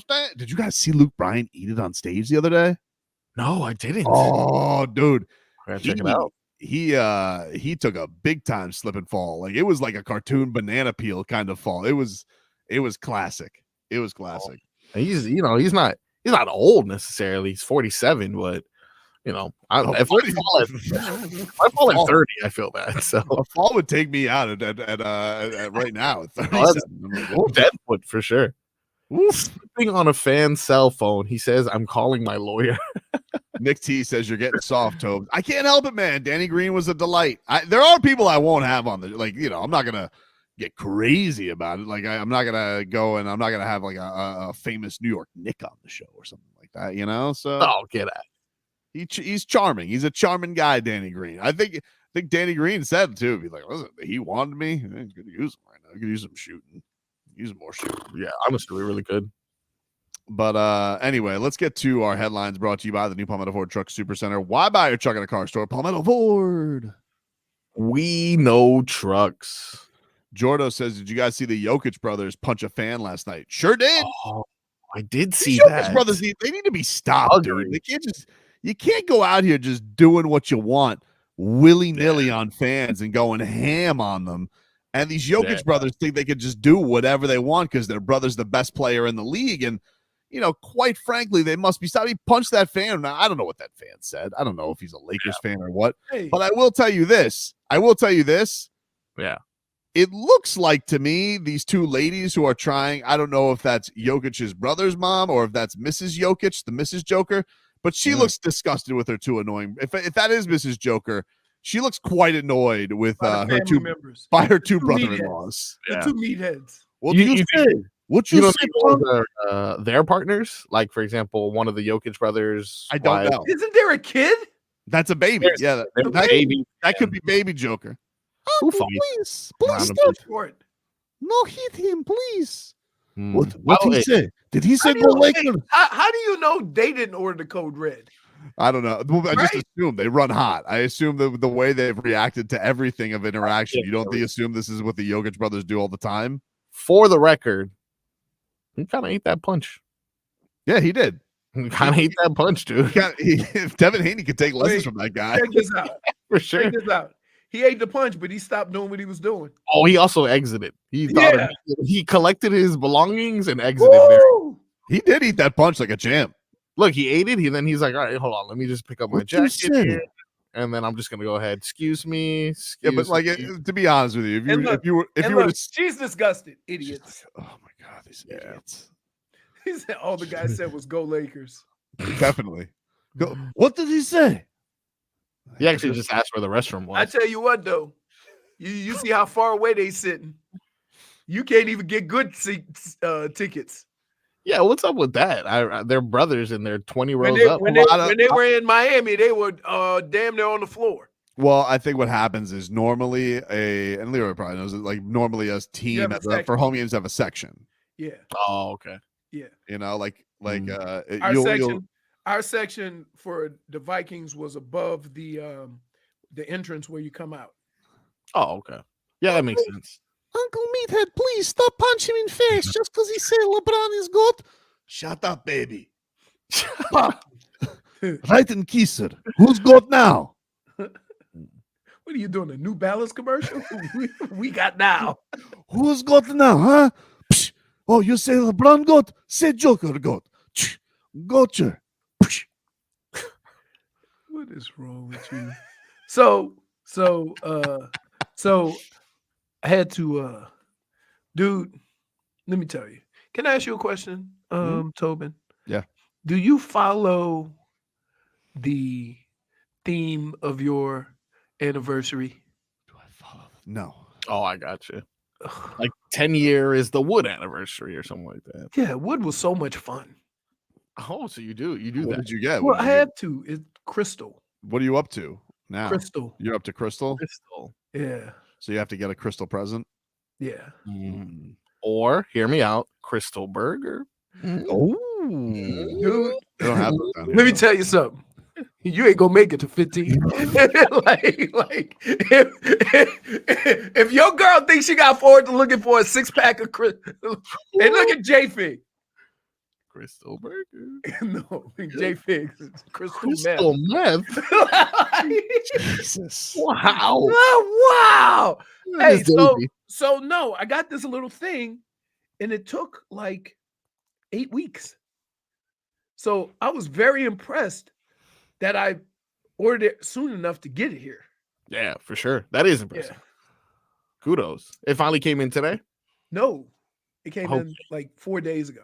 Oh, okay. So But you already have it in I your put possession. it. I gave it to her this morning. Oh, today's the anniversary? Yeah. Happy anniversary. Happy anniversary. Big Yeah. Smoke! Hey, I'm on the heater. Woo. I'm on the heater. Nice. I'm on the heater. Cause oh man. You go, boy. I gotta tell you. Whew. Dade South says the NBA brothers have been a menace for this month. The Porter Bros, now the Jokić Bros. Yeah. Yeah, well, I know one Porter Bro's going to jail, and then the other one got banned for life. I'm sorry, what? yeah, One of them is going to jail? I think he got like vehicular manslaughter or something like that. yeah, Oh, no. yeah. Damn, dude.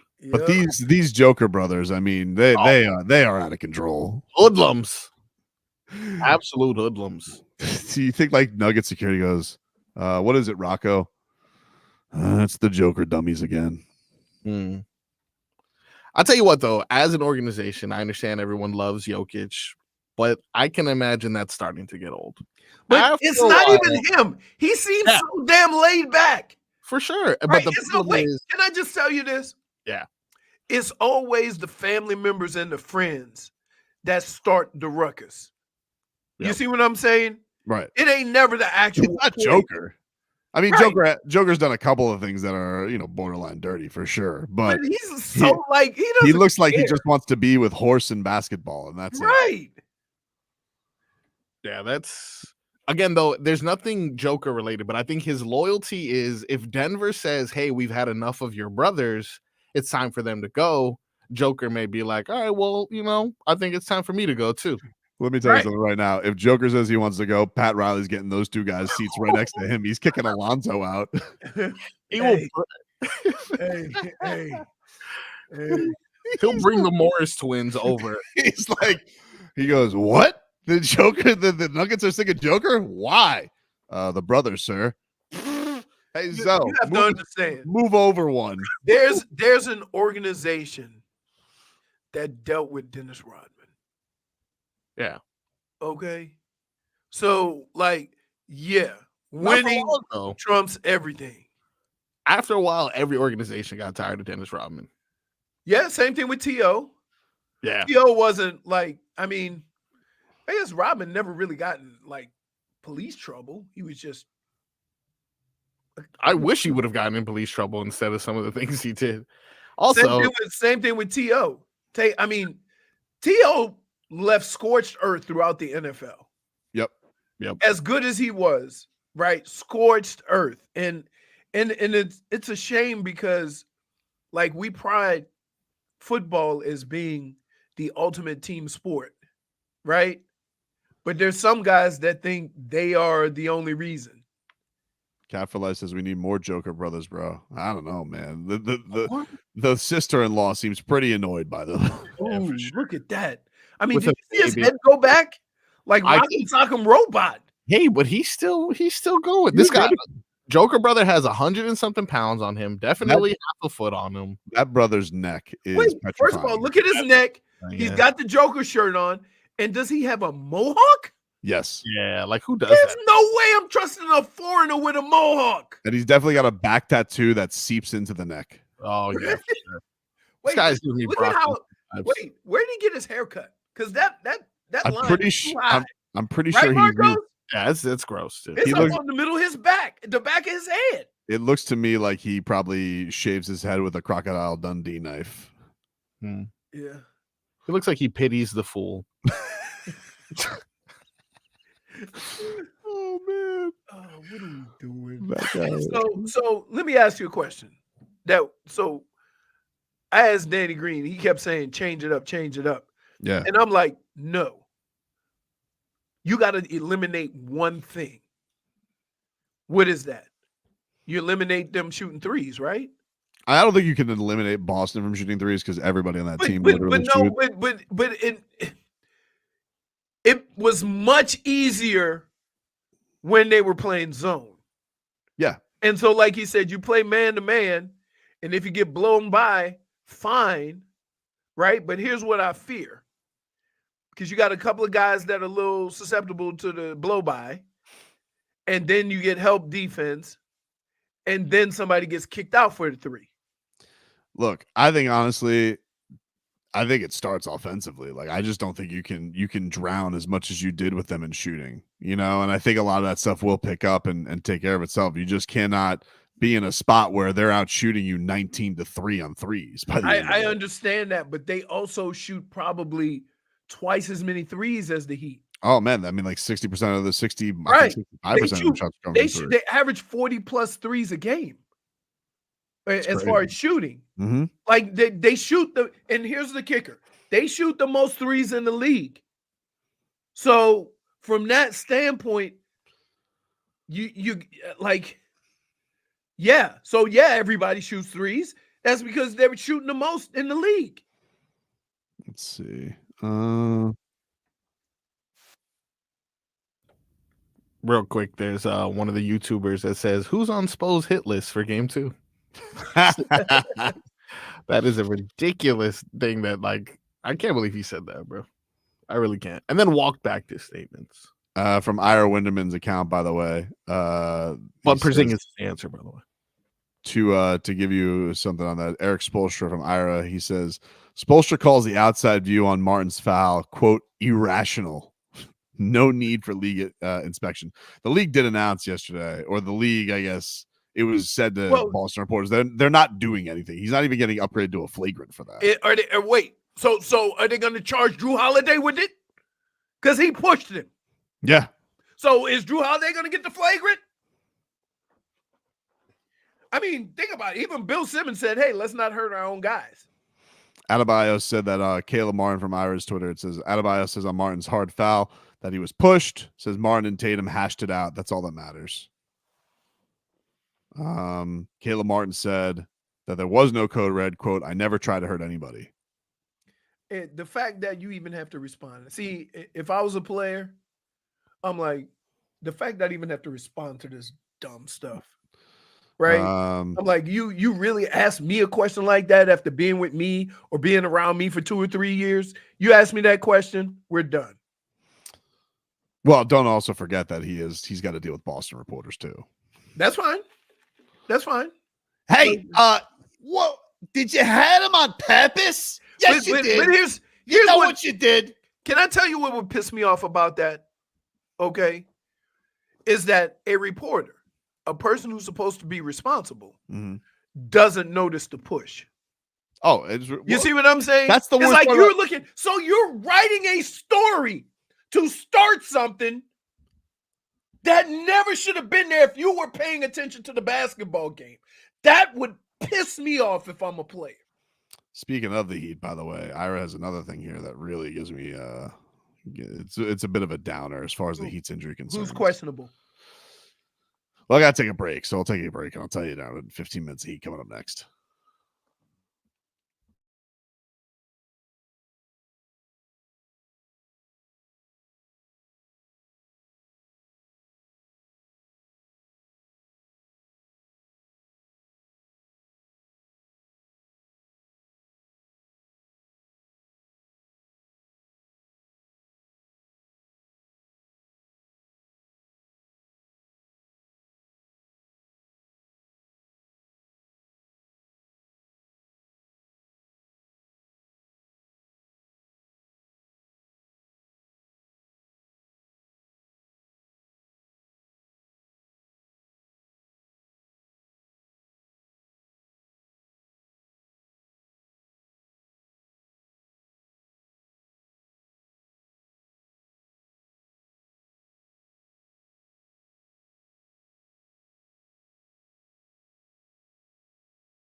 Bum, bum.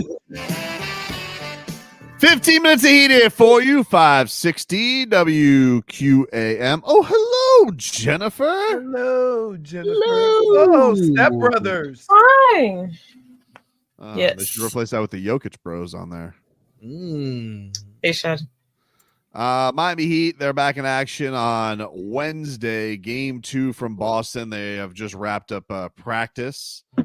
And apparently this was the most concerning thing that I got, Leroy, because we were talking about Duncan Robinson and talking about this, when he went down and not knowing what he was able to give the Heat. I really thought that was one of the bigger losses the Heat. Obviously, Jimmy's the biggest, right?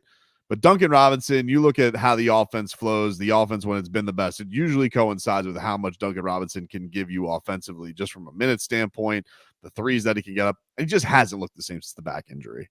Right.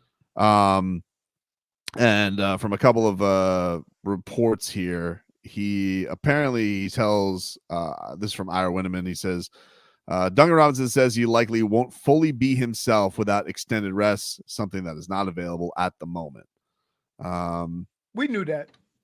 And that he's day-to-day right now, and he's trying to get to the point where he is as available as I can be. That's from Zach Weinberger from Clutch Sports. So, yeah, that's not great. That Duncan Robinson, I was wondering, could there be a possibility of maybe throwing him in the starting lineup? But if you got to limit his minutes, then, maybe that's not the most prudent thing to do. In a battle of threes that you're going to be in there with. Yep. So that's an unfortunate thing. Meanwhile, this was before, we didn't get to this yesterday, but I do think I'm just throwing it out there. Like, don't get mad at me just because it's, it's fodder that's in the air. I just, I just thought Heat fans, I don't want to leave them in the dark of things that are out there in the Well, you have to bring it up that way. I just want to be clear. You took a 20-minute setup. Get to it. I just want to be clear. It's not my fault. You guys are going to get all mad at me. Yes, but you're being very clear right now. Well, I don't know if you guys, I don't know what you were busy partying this weekend, JFig. I don't know if you saw this before the play-in. I don't know if you guys were rats off a ship on the play in the last play-in, but Adrian Wojnarowski of ESPN was on the pregame show before the Heat took on the Bulls, and you take a little listen, Lou, of what he had to say. And so Miami is always in great position because, especially if it's players with not a lot left on their contract, 1 year or 2 years, and they tell their team, I want to trade to the Heat, and if you don't send me the Heat, I'm going to become a free agent and go somewhere else. Don't trade me to that team or that team. Now, teams can still decide to send you where they want to send you, but it's always an advantage for Miami. Players want to be part of that organization. And so I think Miami will be in a position again to use the assets they have to go out and get another all-star level player that maybe connects more on the timeline of Bam Adebayo and his age. What is that? They do that every year. Huh? They do that every year. What Remember last year they tried to do it with Dame. Yeah, they tried to. Oh, there's a couple things that were different. I mean, Dame didn't have 1 year. He didn't have left one more year. Didn't have 1 year. So it was a unique situation. But guess what? They try every year. So this is no secret. This is no shock.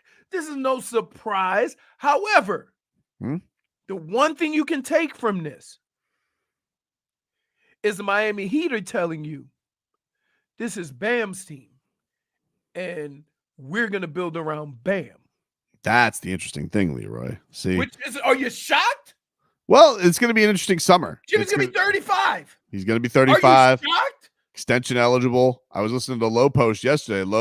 Zach Lowe was using the term could be spicy this summer if they don't extend him or don't give him the extension that he wants. Whatever. Why would they do that? Here's the deal. Very interesting. Here's the deal. Why would they do You that? guys are quite familiar with Pat Riley's work. You saw what happened with him and D Wade. Now, if they gonna do that to D Wade, you think they ain't gonna do that to Jimmy? Get the hell out of here. So I get it. Pat gonna be Pat. Y'all just got to deal with it. Yeah. But what I'm hearing from that, What are you hearing? I'm hearing Bam and everybody else. How about that, JFig? That's what Leroy says. That's not me. That just happens That's to be what what he Leroy said. hears. So, I mean, like, in all honesty, He's what am I taking from supposed the to clip. say? He's taking from the clip. That's what Woj said. I don't know. Sounds like, do you want to borrow this, Leroy? I mean, I'll Boy. let you if you want to make Put the whale down. I mean, if you want to borrow my whale phone, I mean, I don't all want to. I'm saying is, for the last 3 or 4 years, we've been hearing this at the end of every year. They need to build around Jimmy. Hold on, let me get a call. This is the first time in 3 or 4 years that you've heard this. They want to get somebody that's on the same timeline with Bam. Okay? That's the only difference. I didn't say that. It's interesting. So don't come at me. I didn't say that. That's what Woj just said. It's interesting because on the other end of this phone, this whale phone, I'm hearing a nursery rhyme. It's kind of odd. What are you hearing? What's that?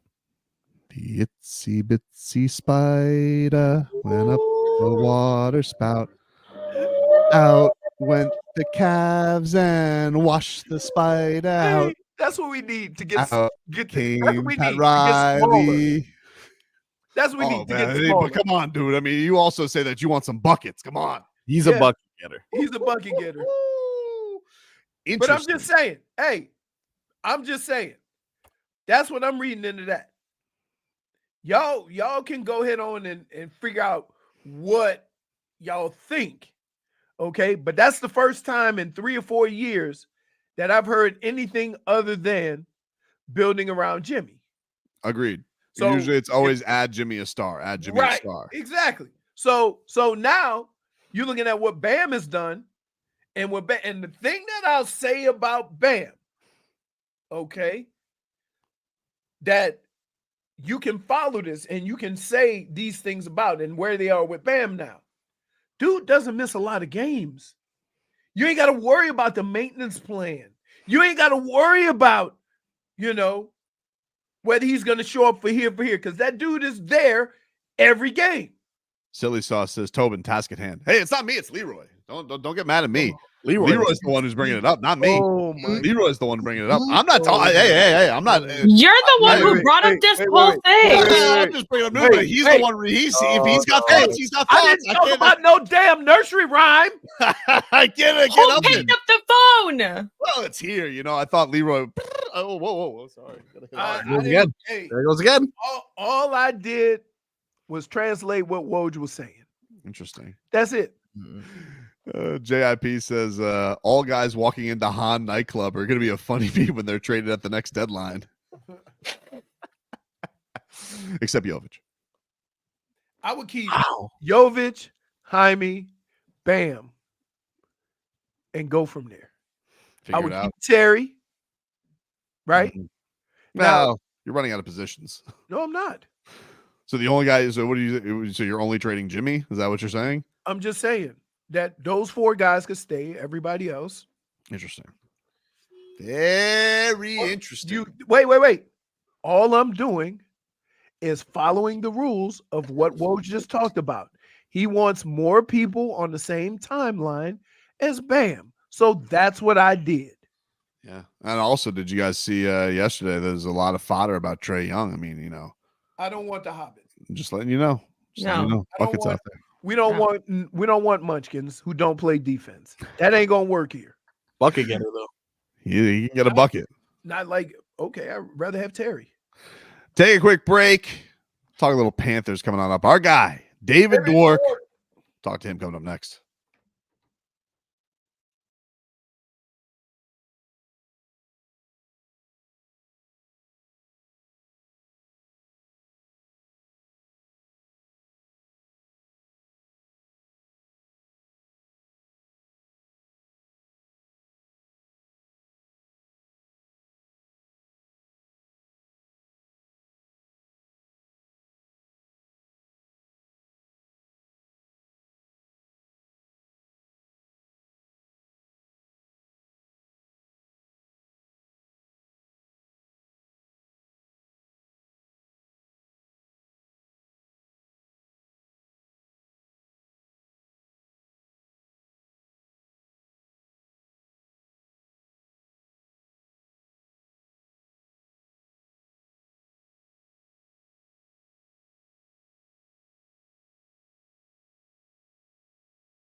Oh, whoa, baby. Welcome on back. Tobin and Leroy here with you. 560 WQAM. Let's get some cat talk here. Brought to us by our friends over at Celsius. Hockey fans, don't sit this one out when it's game time. Make Celsius party play and get that energy up. Game day is fueled by Celsius Essential Energy Drinks, the official energy drink of your Florida Panthers. Joining us there is our 1-0 Florida Panthers. 1-0 up on the Lightning. We talked to our favorite Panthers insider from the Hockey News and the Hockey Show from the Levitard and Friends Network. Got a new interview out with the big man, Paul Maurice. David Dwork joining us here on the show. What's going on, buddy? Hello, everybody. It's great to see you all. I even busted out the fancy mic for you guys today, so it sounds good. It does sound good. I figured it would be appreciated. No, don't lie. You got that because you got the interview with Paul Maurice and you just have it as a leftover. Oh, no. No. The interview with Paul Maurice wasn't even in this house, my friend. That was over in Fort Lauderdale. This is 100% just for you guys. Okay. All right. Well, I apologize. I overstepped. Go watch the entire interview, but give us a little taste. What was one of your favorite parts from Paul Maurice's interview? What did you like getting from him? It's just interesting just talking to him generally because he's such a down-to-earth guy. He's not like the typical head coach that's going to give you like your typical blow smoke up your rear end type answers, cliche filled. Like he'll give you an honest to God answer. One thing that I asked him about was game one. There was like, I think 116 hits. And yet he was saying after the game that he didn't feel like it was a very physical game, which obviously that doesn't really sync up. So I asked him to explain that, and he gave a really good answer on that. And we also asked him like which players in the locker room are the most funny, or who's the most amusing during the playoffs. Keep it light. So it was a fun little interview that we had with Paul yesterday. Very laid back, isn't he? Very laid back. You're right. Not your traditional head coach in professional sports at all, and that's why we love him. We're very lucky to have him. Because I mean, obviously, he's really good at his job, but he's great with the media. He's just a down to earth, chill guy, and just definitely not your traditional head coach. What were your biggest takeaways from game one, David? The Heat, the Panthers getting their 1-0 lead.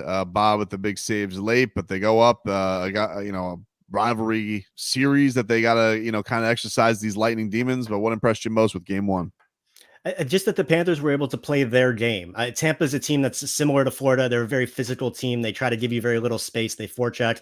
And Florida, they basically won the battle of the teams trying to do what they do. And John Cooper, the Tampa head coach, said after the game that Florida got us out of our game plan early, and it took us a really long time to try to get back and do what they wanted to do. And that's what you saw. I think Tampa had like 19 shots on goal in game one, which is pretty good if you're the Panthers team trying to limit their opportunities. Tampa, one of the better potent teams in the league, the best power play in the league.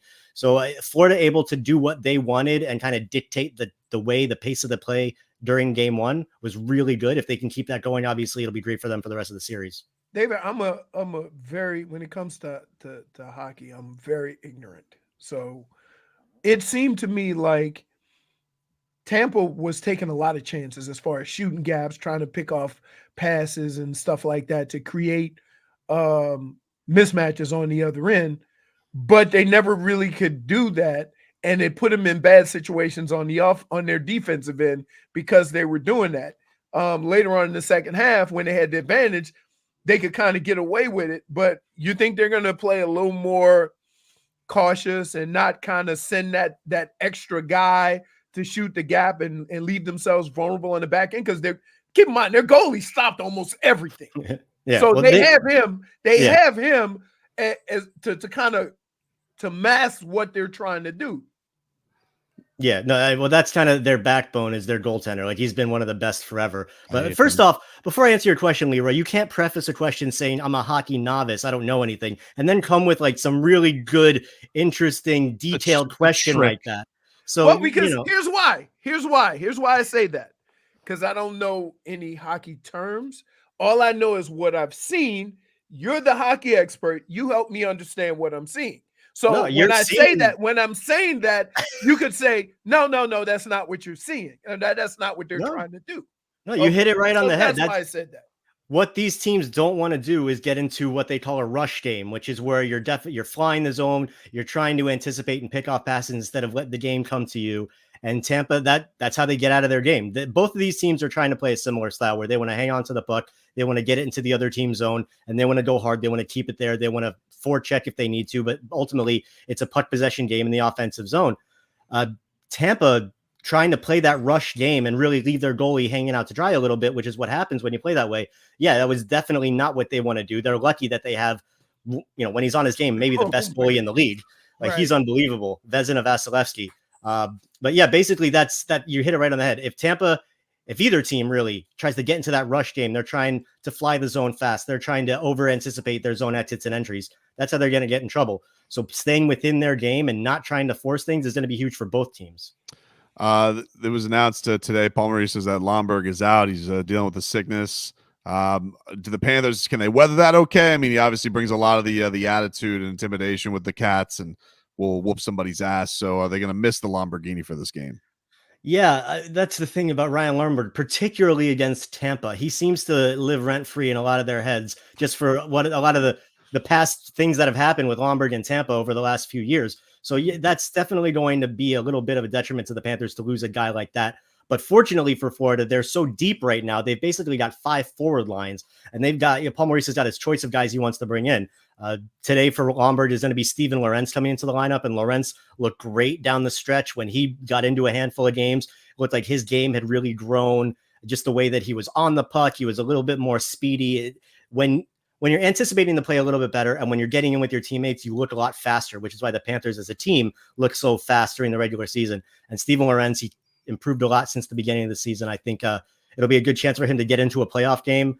But for, even if it's not Lorentz, they've got Jonah Gadovich, they've got Kyle Okposo. This is a very deep team, and to be fully healthy heading to the playoffs is a gift for them. Yeah, they played so well down the stretch going into the postseason. Was there ever a point where you were nervous with the struggles that they were going through? Because we were speaking with Evan Rodriguez, and he said, "Yeah, kind of took care of our business and maybe took the foot off the gas." But just as a team, that's great from the locker room. Was there ever a point where you were concerned when they were struggling that maybe there are some things here? Because there was at one point they seemed unbeatable, and then obviously went through a little bit of a rut. Yeah, I'd be lying if I said I wasn't a little concerned just because they looked so off from what we'd seen during the season. Now, granted, there were reasons behind it. You never want to strike up the excuse machine, but they did have reasons behind it, whether it was Barkov being out, Verhaeghe being out, Ekblad being out. Guys were sick. They had a lot of guys that had to deal with a few different illnesses that went through the team in the second half. Nobody really knew about it because guys stayed in the lineup. But sorry. Whoa, it's all right, buddy. That's Phoebe in Hello, Phoebe. in the interview.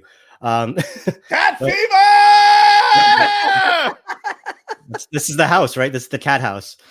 But yeah, it was good that last 6 games where they went 5-0-1 and they kind of rounded back into form. I think that was important for them to kind of say, okay, that was just a little bump in the road. We're fine. We're doing our thing. And really for the rest of us, because you look going into the series, a lot of people were taking Tampa in that opening round series. When you talk about national, the way that people were writing the series. So the Panthers, for everything they accomplished last year and for the season that they had this year, they definitely have not reached that level where they're getting the respect that you think that they would have earned at this point. But I think, to their credit, this is their comfort zone. All last season, they were the underdog. They thrived on it. So if you want to underestimate them again this year, do it at your own peril. Is it a little weird to see a team that plays this physical, this intense? And if you ask them questions about what's going on, they're all very laid back about it. Oh, no, the head coach is like, we know what's going on. We understand. We got to make some. And you just it makes me nervous to go, hey, man, let's go. And they're like, no, we got this. We talked to Evan Rodriguez. No, we're good. We knew what was going on. We have an understanding of what was going on. We were able to turn it around towards the end. I mean, it's either both. Is it a terrifying thing because you really don't understand, or is it a positive thing that they're so laid back and can kind of get it going when they did? I think from an outside perspective, it could be a little terrifying because you don't know what they know. Like, they're confident and comfortable because they know, and Paul Maurice has even said this, that there's X, Y, and Z that I know. Once we're doing these things correctly, we can get right back into form and we'll be fine. And for them to say that and feel fully confident in that, that's great. Yeah. On the outside, we don't know what the hell's going on. Right. So it's a little bit nerve-wracking. But again, that's why I think that late season run was important. But I think, to answer your question, Leroy, for this team and for just the way that they kind of were the underdogs all last year in the playoffs, and they, water off a back, they rolled through everybody. This season, again, the same thing. I think they kind of thrive on that. Go ahead and underestimate us, that kind of mentality. But yeah, they're rolling. I mean, the way that they showed throughout the regular season that they can play their style and dictate hockey the way they want it to be, they're very confident that they can do that against anybody. That's why when they get to the playoffs, they're like, this is our time. Big picture question for you, because you've been boots on the ground for many a Panther game, right? Now we're talking 5 straight years of the playoffs. That building, because Panthers are my favorite thing to bring the kids to. I love taking them to hockey games, but like, have you noticed a shift in just what that atmosphere is like there, and especially for playoff atmosphere? Just how hardcore, I guess, the Panthers fan has gotten. Like, what has that been like to see that develop over these last handful of years? It's been awesome. I'm trying to think of a better way to describe it, but I'm like a fan nerd in that I love going to buildings just anywhere, whether football, baseball, basketball, whatever. I love traveling. I love going to arenas, and I love feeling the fans. Like, my favorite buildings to go to are the ones where the fan experiences for me are the best. So I'm thinking like Madison Square Garden, Montreal, just where everybody goes crazy and is super into it. And now here in South Florida, like, my favorite memories going to Panther games, whether it's covering or as a fan, have been the biggest moments in that arena. Marcel Gottsch scoring in Game 7 against the Devils in 2012. The series against the Islanders, Roberto Luongo coming up with big save after big save. But the last few years, Carter Verhaeghe, Sam Reinhart in overtime, Matthew Tkachuk last year against Carolina. That, like, I'm getting goosebumps on my arm just thinking about it, because those moments are so sick. And to your point, Tobin, the fans are so loud in that building. Even Game 1 against Tampa, the first game of the playoffs the other night, when they scored, when Sam Reinhart tipped that first goal in, and it went from quiet to insanity just like that, I was like, okay, the playoffs are back. And those are the moments that, for me personally, that I live for. I love that. I love hearing the fans go crazy like that and really getting into it. Have you ever been to a Vegas game? A Vegas? Yeah, I was at the final last year. I've been to a handful of Vegas games over the years. And is that not a production just before the game starts? It's so cool. It's awesome. And look, it's Vegas, so like obviously they had this opportunity. The bar was set at a certain level, but they kill it, man. It's so awesome what Vegas does. Like, hopefully that's kind of like the start, because the entertainment value, like, you could argue all you want for, game purity and all that garbage, but look, this is what 2024. We live in an age where it's more than the game. It's art. There's so much more that goes into it, and Vegas has killed it. The Panthers, they're like many other teams, are working to get back into that to catch up. But I think it was so cool. If you guys haven't gone, go to a game in Vegas, get there a half an hour early, get a drink, and just enjoy the show. Yeah, they had Jalen Ramsey banging the drum for the guys. My son had an interesting question the other day, which I don't really have an answer to other than upper body strength. What? You're his dad. Yeah. Is it going to be in line with some of the questions you ask? Well, let me ask it. Okay. I'm just like, why doesn't, and this is very interesting, Leroy, David, Marcos, JFig, we throw rats on the ice, to celebrate victory. Why doesn't Stanley C throw Victor E. Rat onto the ice after they win? just throw him on. Just throw him on there, dude, like a power bomb. Wait, David. Yes, let this rat be bullied even more. David, you saw how I opened this, and now you see why. Now you see why. You did it. You told me. Wait, let me ask the question. And guess what? You did it anyway. I'm cool with the concept, but have you seen Victor E. Rat? Like, he's got to be like 250, 300. Like, we're not all like you, Tobin. We can bench press other humans. Well, we saw it the other day where he was getting his exercise in twerking on fans. So that's all lower body. He wasn't doing much work. He was having a good time. He was taking the perks. Oh my god! I just noticed your shirt. I have that same shirt. That's awesome. Hey, Stepbrothers. Frog Boy. Let's have Stanley and Victory right on the shirt, please. Yes, that's a great idea. That would be a great one. I hope the Panthers are listening. That's awesome. We're giving you, Panthers. We're giving you game ops, dude. We're giving you game ops. Game ops. Game 2 is tonight. You guys get at 7:30 right here on WQM. Before we get out of here, Frog Boy, what is your question for David? Yes, David, you are an accredited journalist and a man of culture, and I'm the only person in this chat that's seen my comedy live. These people don't respect my comedy prowess. Can you please explain to them that I am a real comedian? Legit. For sure. Everything about that. Man, now I'm trawling back to the comedy show, Marco. But yeah, that was I'm kind of shocked that you guys haven't seen him live because this I haven't is. seen him live. Like, you're not a real comedian. This is not about us. They don't No think I'm one a real said that. comedian, dude. Oh They man, discredit me all the time. a nerve has needed been some touched. support, David. No, I can confirm. Excellent job as a comedian. I was cracking up. It took me like a minute to like realize what was going on in front. Like, wait a minute, Tobin's producer on the stage. Like, but no, seriously, 5 stars. I left that comedy show and I was telling Bellamy, like, dude, usually you go to a comedy show and you know some of the acts are good, some of the acts are whatever. Everything about that night was hilarious, and you know. So, and I promise you, I'm not just saying that. I really did think it was good. Look, Marcos makes me laugh every single day. Okay, so whoever like I is get the feeding you joke, this jokes. false information, No, he just used this as an opportunity. I appreciate finding it. a way David. to sell himself here. Thank you guys. I appreciate that, David. You know what? I can always trust your opinion. You're the best, bro.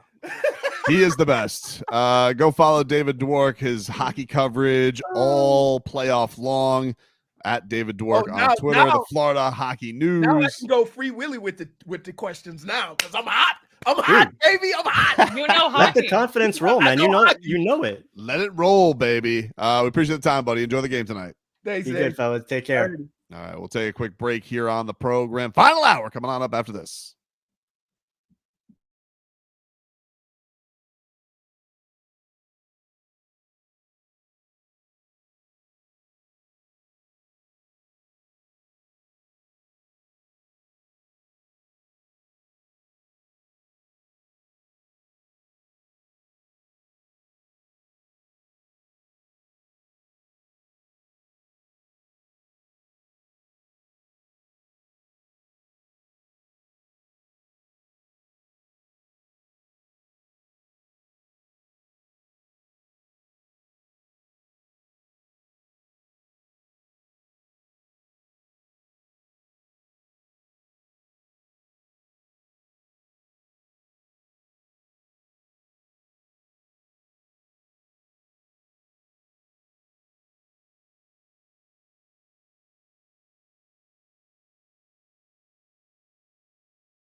Welcome back. Welcome back, everybody. Tobin and Leroy here with you. Hey, if you guys want to go see Luke Bryan at the I Think Financial Amphitheater this September in West Palm, caller number 6 right now to 305-567-0560. 305-567-0560. Caller 6 to our contest line when a pair of tickets to Luke Bryan. 305-567-0560. Caller 6 will win those tickets. Let's get some headlines brought to you by the new Palmetto Ford Truck Super Center. Why buy your truck at a car store? Palmetto Ford. We know trucks. Your schedule tonight, Leroy, in the NBA. You got Suns at Timberwolves. Minnesota leads that 1-0. You have Pacers at Bucks. Milwaukee up 1-0. That's at 8:30. And then Mavericks at Clippers at 10:30. Clippers up 1-0 in that series. Will any road team win tonight, Leroy? No road team has won yet, right? Nope. That's crazy. Nope. That's weird. Undefeated. Home team is undefeated, which is weird, especially for it doesn't bode well for the Heat, who had a better road record than a home record. Does not bode well yet for the Heat, Leroy. They gotta boat it themselves coming up tomorrow. I don't know what that means. I don't think you used that right. I don't think he did. Dude, he's the worst. What? The worst. You just go to just making up stuff. So that's what we got tonight. Tonight in the NHL, of course, we have Panthers and Tampa. Game 2 tonight, 7:30 is your puck drop. And you can hear that game on 560 WQAM. Also tonight, Capitals at Rangers at 7. Rangers up 1-0 there. The Winnipeg Jets host the Avalanche at 9:30. And Vancouver hosts the Nashville Predators at 10. Oh, it just sounds like a full normal NHL schedule since everybody plays in the playoffs. It is it's a busy night. It's a busy night. If you guys are listening or if you guys are watching on YouTube and Twitch, the Texans have released their new uniforms. Leroy, what do you think? Wow, not a fan, huh? Hold on. It's very bright. Lot of action. Lot of action going on. So the blue and the red with the H. Yep. That's their color rush uniform. The red, like I can deal with the red because that's a one-time deal. Yeah. But the blue with the you can't put an H when you're the Texans. Houston. I know. Problem? Can you take a break from idiot? Just take a break. What did I do? That me? I know what the H meant, but you're the Texans. Oh, I didn't even notice that, to be honest. Wow. So it should be a giant. It doesn't look right. Yeah. It doesn't look right. Right? Huh. It's like it's like how can I explain it? The Dolphins are all over. See, so look, Texans, then Houston, right? Well, they don't even have words on their other one. It's like a bull. Right. Yeah, I actually like the bull. But here's the deal. So kind of looks like they stole the Vikings. They got Dolphins. They got Dolphins on everything, right? Yep. What if they just put an M on the helmet? Like, no. Yeah, it'll be like the Marlins or something. Right, exactly. Depends if it's cool or not. It doesn't matter. Nah. It doesn't matter. M is a stupid letter. But I'm just saying, right? So, like, you're the Texans, you got all these cool helmets with horns, and what was like the horns on the side of the helmet, and then you just put an H. You don't even put a Houston, you just put an H. Stupid. I think you're a helmet quibbler. Oh, this coming from the guy who wore orange. I wanted this. I would like to give you a quibble or two, Pete. Wow. Because if it wasn't for the H, would you like it? Yeah, I like the red. I like them. I like the red. I think that middle helmet's cool. Just I love that one. Right? Yeah, they stole it from the Vikings, though. Yeah. Oh. Yeah, that's fair. Yeah. But again, the horns are made like a steer, right? and the Vikings helmet is done like a Viking horn. So like still you're still particular to your area of what you are. I don't have a problem with that. It's not like Delaware and the wingtip helmet. That is strange. I mean, clearly an infringement on Michigan. Like, wow. Same with Boca High. Boca High, yep. Boca High does it too. What else we got here? Oh, did you see this? So the Charlotte Hornets are interviewing head coaching candidates. Uh-oh. Who we got? Can you believe who they're interviewing here? Chris Quinn. No, I wish. JJ Redick. This mother bleeping JJ Redick. I mean, it's enough for him already. He keeps failing forward. He's failing forward. Okay, now honestly, now I see it. Now it's too much. It's enough of JJ Redick already. It's enough of him already. This JJ Redick has been sitting on his ass talking into a microphone for the last 2 years. And who goes, that guy could be my head coach? What are we doing here? Wait a minute. Hey, jackass. What? Chauncey Billups did the same thing. Was Chauncey Billups podcasting? No, he was in the studio. Chauncey Billups, though, he's going to the Hall of Fame. You know, yeah. Just Hall of JJ Famer. Redick. I mean, JJ Redick's not going to the Hall of Fame. Hall of Fame of just failing everywhere. You know, going from podcast to podcast. Let me ask you something, dude. If we took the JJ Redick path, we'd have Lynn's job by now. This guy is going out here, and JJ Redick. You know, hey, JJ Redick, did you promise doing a podcast with LeBron James? What are you going to Not podcast? even started already? Yeah.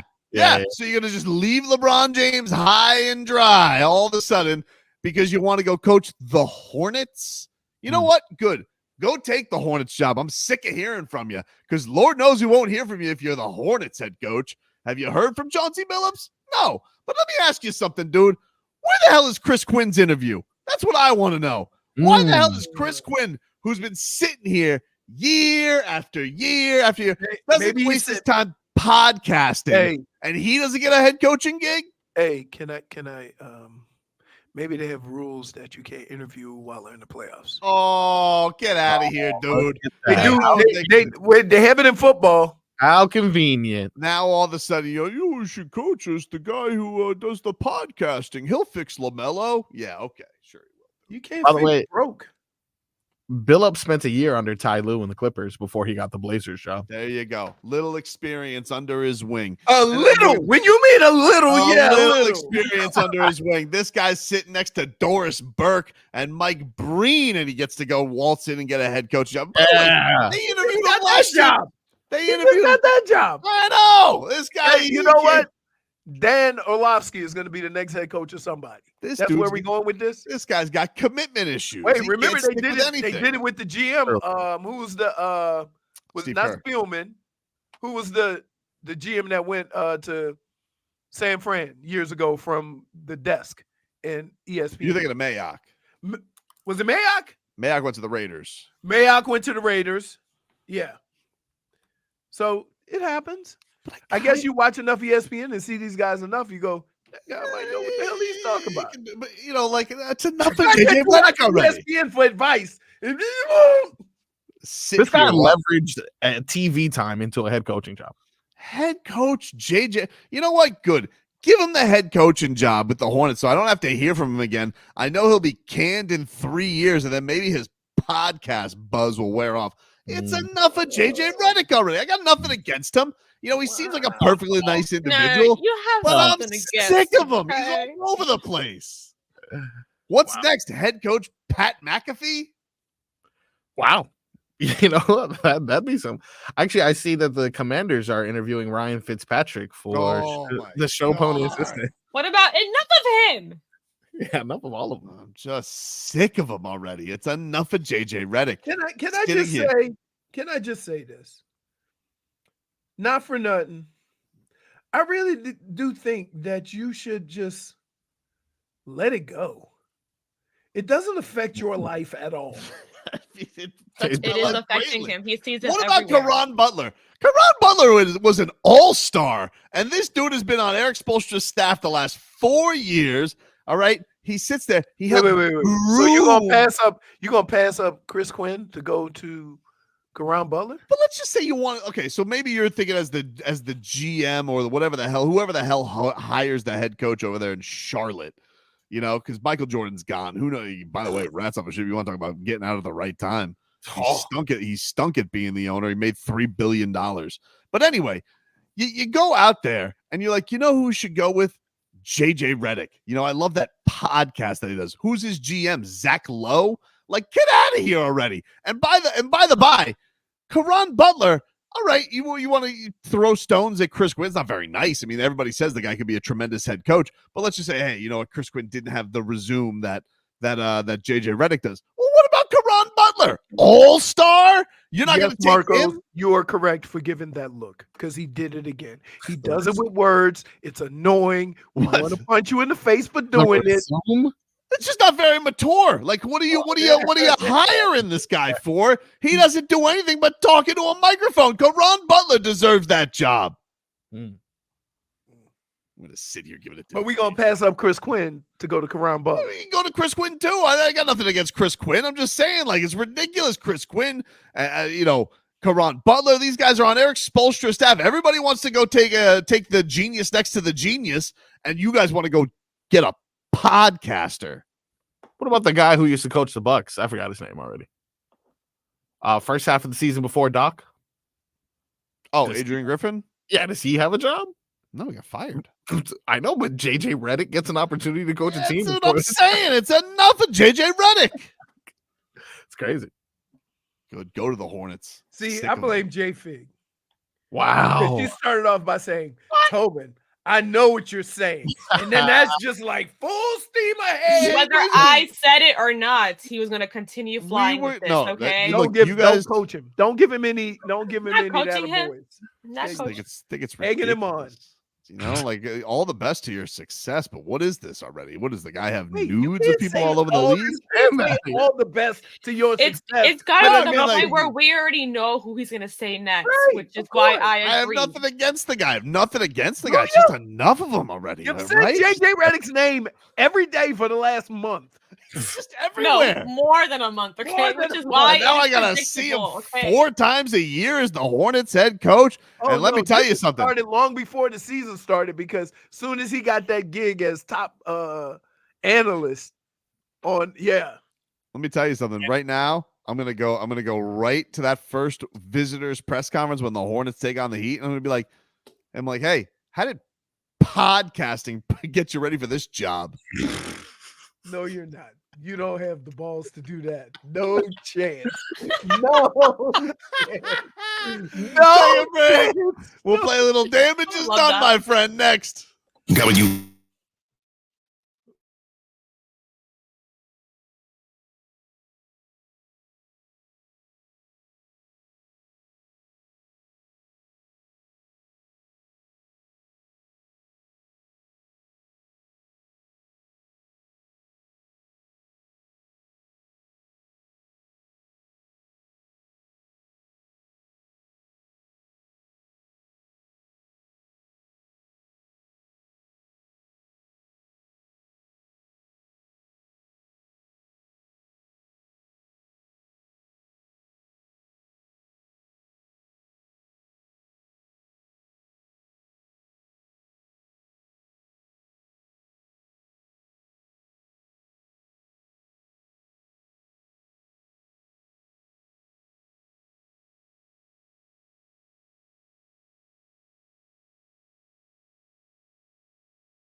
The damage done.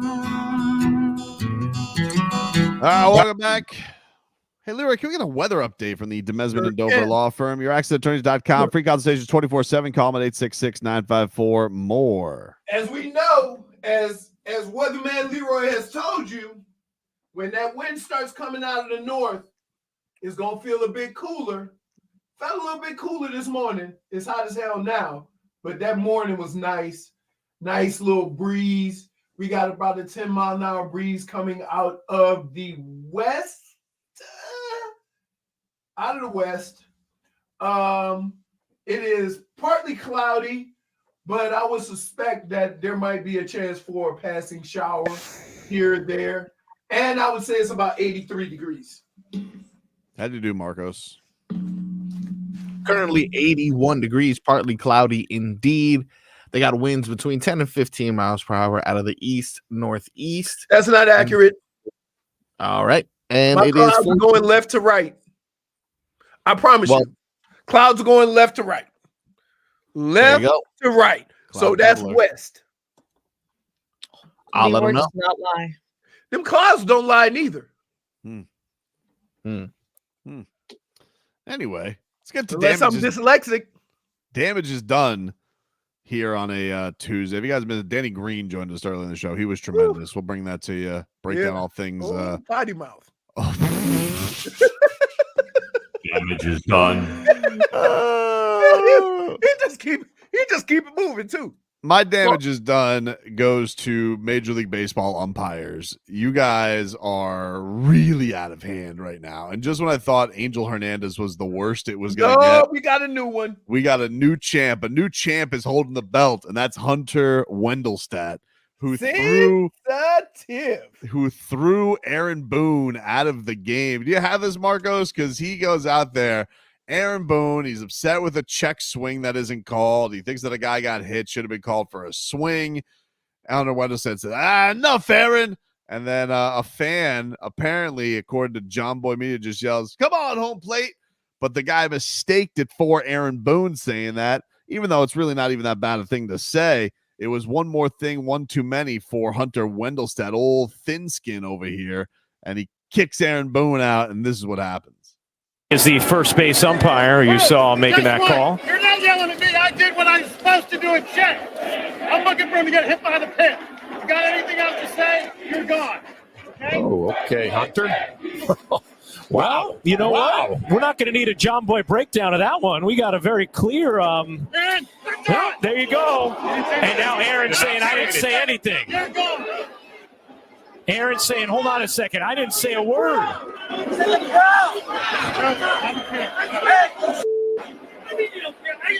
did not say any word. I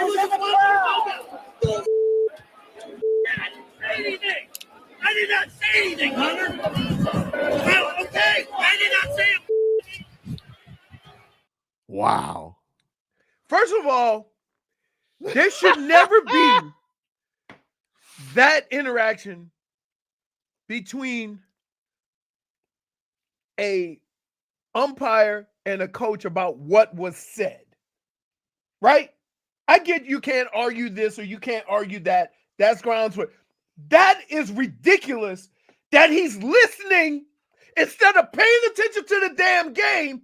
He's listening to make sure Aaron Boone doesn't say anything. Sensitive. How about sensitive. And you can hear him in the midst of it. He goes, I didn't say anything. He goes, I don't care. Right. What do you mean, dude? You don't care. I think that was Aaron Boone's response. What do you mean you don't care? Hey, somebody got to follow up on this. Woo, right? Wow. Right? Somebody got to follow up. What do you got for damages done? So I was getting I got to get some glasses, right? Yeah. And I'm trying these frames on, right? And there was these two ladies in the eyeglass place. And I said, yeah, I just want to see, because the way it works is if you get the glasses there, the eye exam is free. But you don't need no free eye exam if the glasses suck. So you go check the glasses first. So I'm going around. One lady goes, those look really nice on you, right? The other lady goes, "No, they don't. What are you looking at?" Some people, I'm just wow. I'm standing here while these two go at it about whether the glasses look right on me. So I'm like, I gotta go to work, and I left. Wow. So what did you think of the glasses, though? No, I didn't. Like I was just looking at things. I didn't ask anybody. This I was know. a conversation that occurred. What was your opinion? Because you heard everyone else's. No, I put them down after they start going at it. I said, I'll be back. Like, yeah, I ain't got time for this. That's great.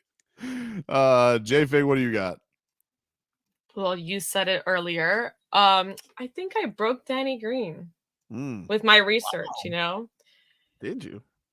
That club sign.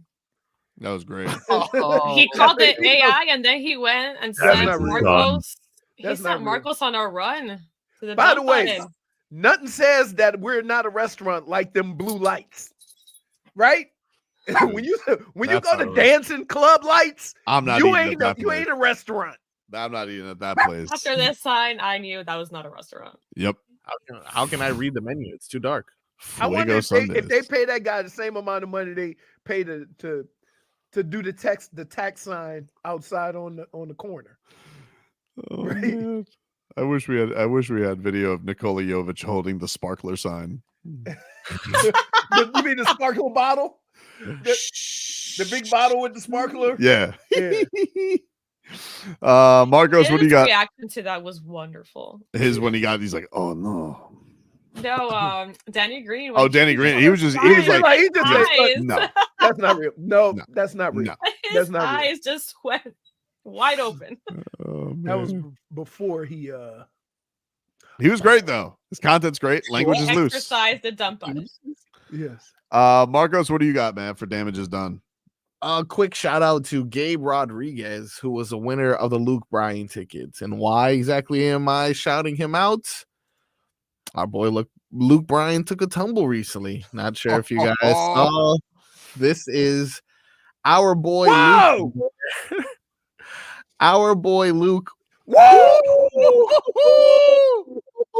Break his back. I don't know. Hey, I'm gonna tell you what. He might have been able to save himself if his big ass wasn't in them tight ass jeans. He might. That is a signature look for him, though. He might just take some jiu-jitsu classes with Tua to learn how to fall. I don't learn how to fall, dude. No, hey. Ooh, look at his face. What a perfect. Put it this way. All he got to do is put his ass down first. He ain't gonna get hurt. He actually credited his large derriere. Hey, yeah, I told That's you. why he didn't really get injured. Yes. But this He's happened. also known for the cheeks. Well, I'll tell you what, they came to his rescue there. He slipped over a fan's phone. This happened while he was performing at the Coast City Country Festival. On a phone? On a A phone? phone? Why would you do that? Dude, you know how small a phone is? It's like no I man would never that put size my could phone flip on the this. stage. Like, wouldn't you crush the phone? No, but that's what I'm saying. Like, Not no, if you're I wearing ain't those buying it. boots. I ain't buying it. No, he's actually holding. There's a picture here. I'm gonna grab it now. He's holding the phone. Actually, towards the end of the video that I posted, he brings the phone up and kind of is like, "All right, well, you see right there, he kind of grabs it from the ground as to what caused him to fall." Which I've been seeing this a lot. Fans throw their phone up there in hopes that the star will like take a That's selfie and give it crazy. back. That's very Oh, nice. Did you see how they actually threw a phone at Nicki Minaj and she swung that phone back? Yeah. Yeah, why are you throwing your phone Why at do people? people keep doing that? That is a weapon. It is a Listen. weapon indeed. First of all, it's absolutely crazy that you would throw $1,000 cell phone in Yeah. hopes of getting it back. Yeah. You're Unless it's like your spare and maybe you want to like airdrop it to yourself or something like that. You know what I mean? So like let's say you have an old phone, right? You could use it just to video and then like airdrop it to yourself on your actual phone. But like that's a lot of work. These You know people what I'm people gonna are say? I'm drunk. gonna say this. That's a lot of complicated for paying a lot of money to where you got tickets where you can even get your phone close to the artist. Now I'm telling you what, that looks like Looney Tunes right there. There's a banana underneath the sweater. For I've sure. never seen a phone be able to do that kind of damage. First of all, Everybody has a case on their phone. Yep. And the case is made of rubber. Right. How in the hell is he slipping on a cell phone? I don't know. Not Wow, let's everyone. get Not everyone. one more look at it right here. Whoop! Wow, dude. That is something that. What do you think is going through his mind? Or he looked like he's doing the big finish of a Broadway play. He's like, this He is was it. he was actually trying to imitate Morgan Wallen's chair falling down from the building a couple weeks ago. Yeah, but play the video with it. if we're gonna have some fun, baby, play the video with it. That's how we gotta do it. Because I love how the sound lines up perfectly with airports. Wow. That's good. Poor Maybe I guy. should slip on stage in Detroit. We literally have nothing better to do. Falling is funny. Falling Do is it. funny. If you see that no one is laughing, just fall. Yeah. Damage is done. Fall. Oh man. All right. If you guys missed it earlier, Danny Green joined the program. He was fantastic talking all things NBA playoffs, your Miami Heat and Celtics, the multiple time NBA champion and our Audacy NBA insider, Danny Green. He joins us next.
show is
join us on the show is our Audacy NBA insider, Danny Green. Insider calls brought to us by the new Hyundai 2024 Santa Fe, equipped for adventure. Danny, thanks for joining us again, man. Appreciate it. Of course. Appreciate you guys having me. Danny, we want to start you off with this. Is it a big deal that them guys went to the club Sunday after the game and they don't play until Wednesday? Partying, dude.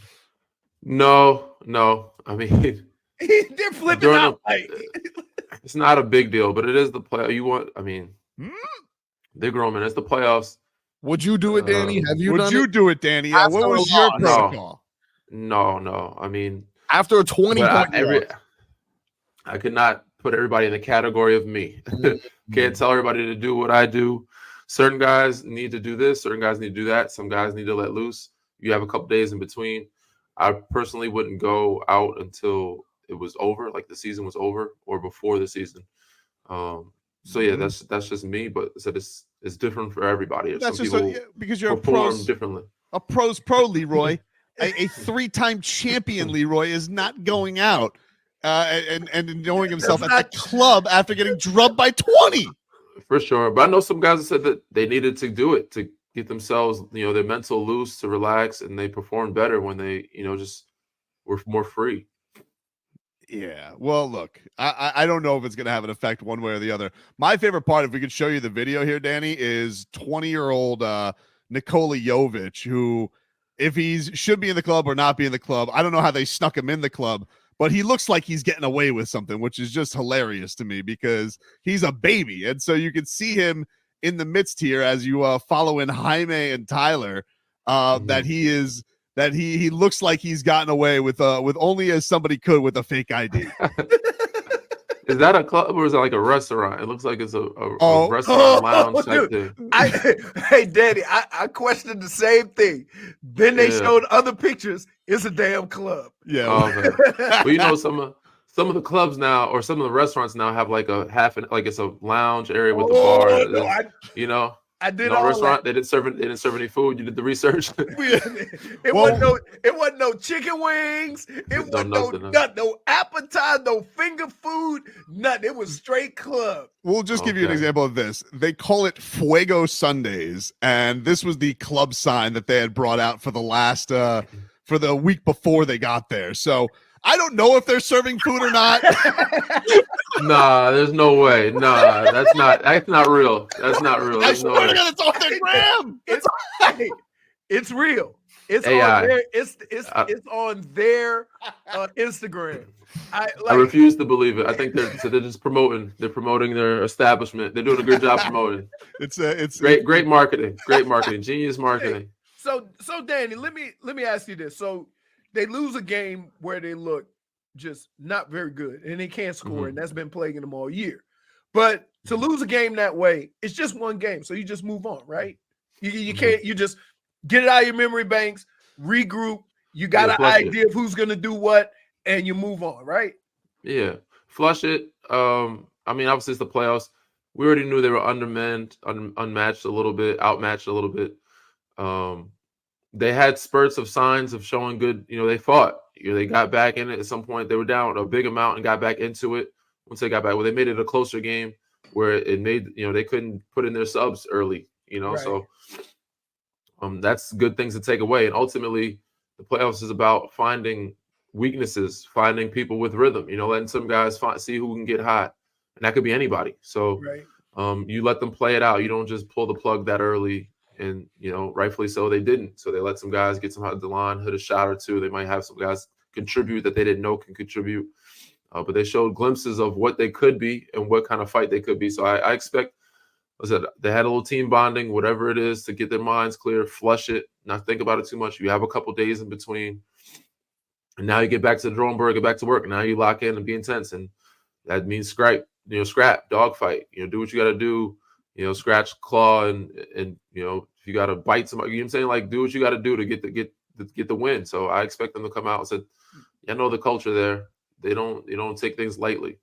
But here's the biggest question that I have. The guy that seems to be playing really well in these situations is a 12 to 15 minute guy. Can you push that with Kevin Love? Yeah, it's the playoffs. I mean, he's been there before. Every time they've gone more than 20 minutes. I don't know if you can push it to 40 something. I don't know if you can push it to 40 something. Right. But you could definitely push that. Everybody's gonna have to step up, man. With the absence of Jimmy, you're gonna need everybody to be pushed. That's everybody's gotta give an extra, 10 to 15 minutes, whatever that is. And they could find it. You have enough days in between, like you said, of resting. It's the playoffs. You're locking in on one team. I don't know if it's apples to apples, but it kind of brought back horrifying memories, that last game, of what you guys did to the Heat in 2014, because it felt like watching those games, the damn ball would just move and move and move, and it'd be either you or Patty or Tony or whoever was just lighting Miami up from three. So I guess with Miami, knowing Boston is very, very talented, with the ball movement working that great, did they have to go away from the zone? Like, what would you do, I guess, to slow up this type of shooting onslaught that Boston can bring? I don't know about going away from it. I think you pick and choose spots, So this is the reason why I spoke. It's paid the big bucks. He's smarter than me at this. I'm not going to tell him how to do his job. And I'm not a coach. I've never been a coach, but I can only give you what I would think, that could throw somebody off. And that's just different looks. And I'm sure he knows that. They don't know when the zone is coming. They don't know when the man is coming. And Boston will give you one. There's the games where they're going to go cold. So you just got to, fight, scratch, and hope they go cold more often than they get hot. So if you do the little things to throw off their chemistry, their rhythm, and their thought process, and sometimes a zone will do that. Sometimes a box and one. I've seen a triangle and two be played. I've done it before. I'm not saying the spell would ever do that, but they just don't know what the hell it is. And by the time they figure it out, it's like, we already went on a 10-0 run. So yeah, I expect Spo to throw out a bunch of different things. Would you go into this game thinking, I'm gonna eliminate this or this person and he's not gonna beat us? Because I hear, a lot of times you hear, okay, let's eliminate this guy, but everybody on that team shoots the three. So I'm just worried if you try to focus on one guy, or what if I say, hey, we're gonna make sure they don't shoot threes and we're gonna close out. And is there something that you would say, I want to try to eliminate this?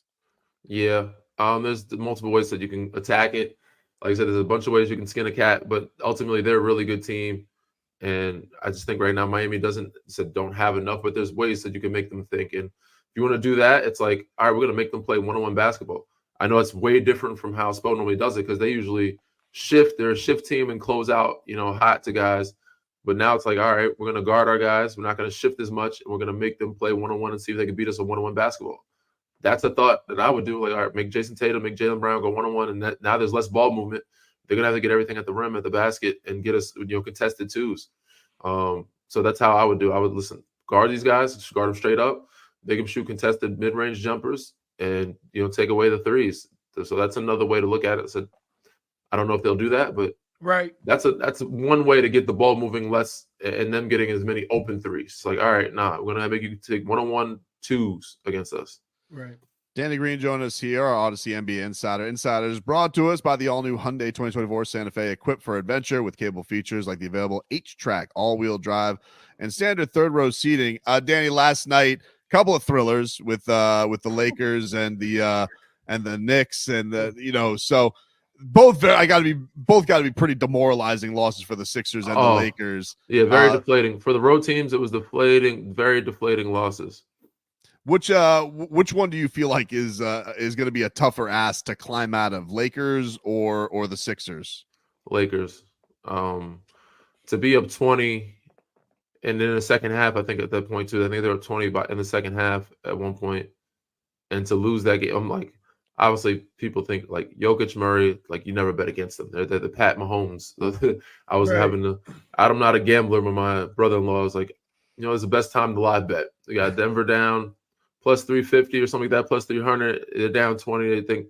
And I'm like, yeah, there's no way they're losing this game, bro. There's no watch. They're going to come back. Sure enough, they did, you know what I'm saying? 45 minutes later, I'm like, they actually won that game. It was crazy. So to be up both games like that and to lose the way they did is more deflating and hard, especially as the back-to-back champions, and they're just so good. But that's more deflating. Tougher task. New York is a little bit more vulnerable. They haven't been playing that great. Jalen Brunson has been playing that well. Philly's actually a really good team and a good matchup. That's a team. I wouldn't say they're outmatched. I just don't think LA has enough to do it with, to deal with Denver. Philly has enough to deal with Knicks, and they weren't up 20 and lost the game. You know what I'm saying? But they were up 5 or 6. Right. Close game. And they went on 8-0 run within 30 seconds. It was kind of crazy. So, but there was some like I said, the missed foul calls. Crazy on both sides, but that game said it was exciting. But sometimes some of the game, I'm just like, man, we got to stop with the flop. Like the flopping is killing me. Watching that New York feels like they're going back and forth of who can out flop each other. I'm like, yo, we got to stop the flopping. And Joel's like trying to get them to, like they're not. I don't think they've called that much of the second half of the season. They had the flopping rule where they call. But I'm like, yo, we got to penalize the guys. And like now they're trying to start something. They're messing with Joel. Joel's like, yo, they're bumping into me. I got to push the guy away from me now. I got to tech. But the antics are getting a little out of hand. But it's fun basketball.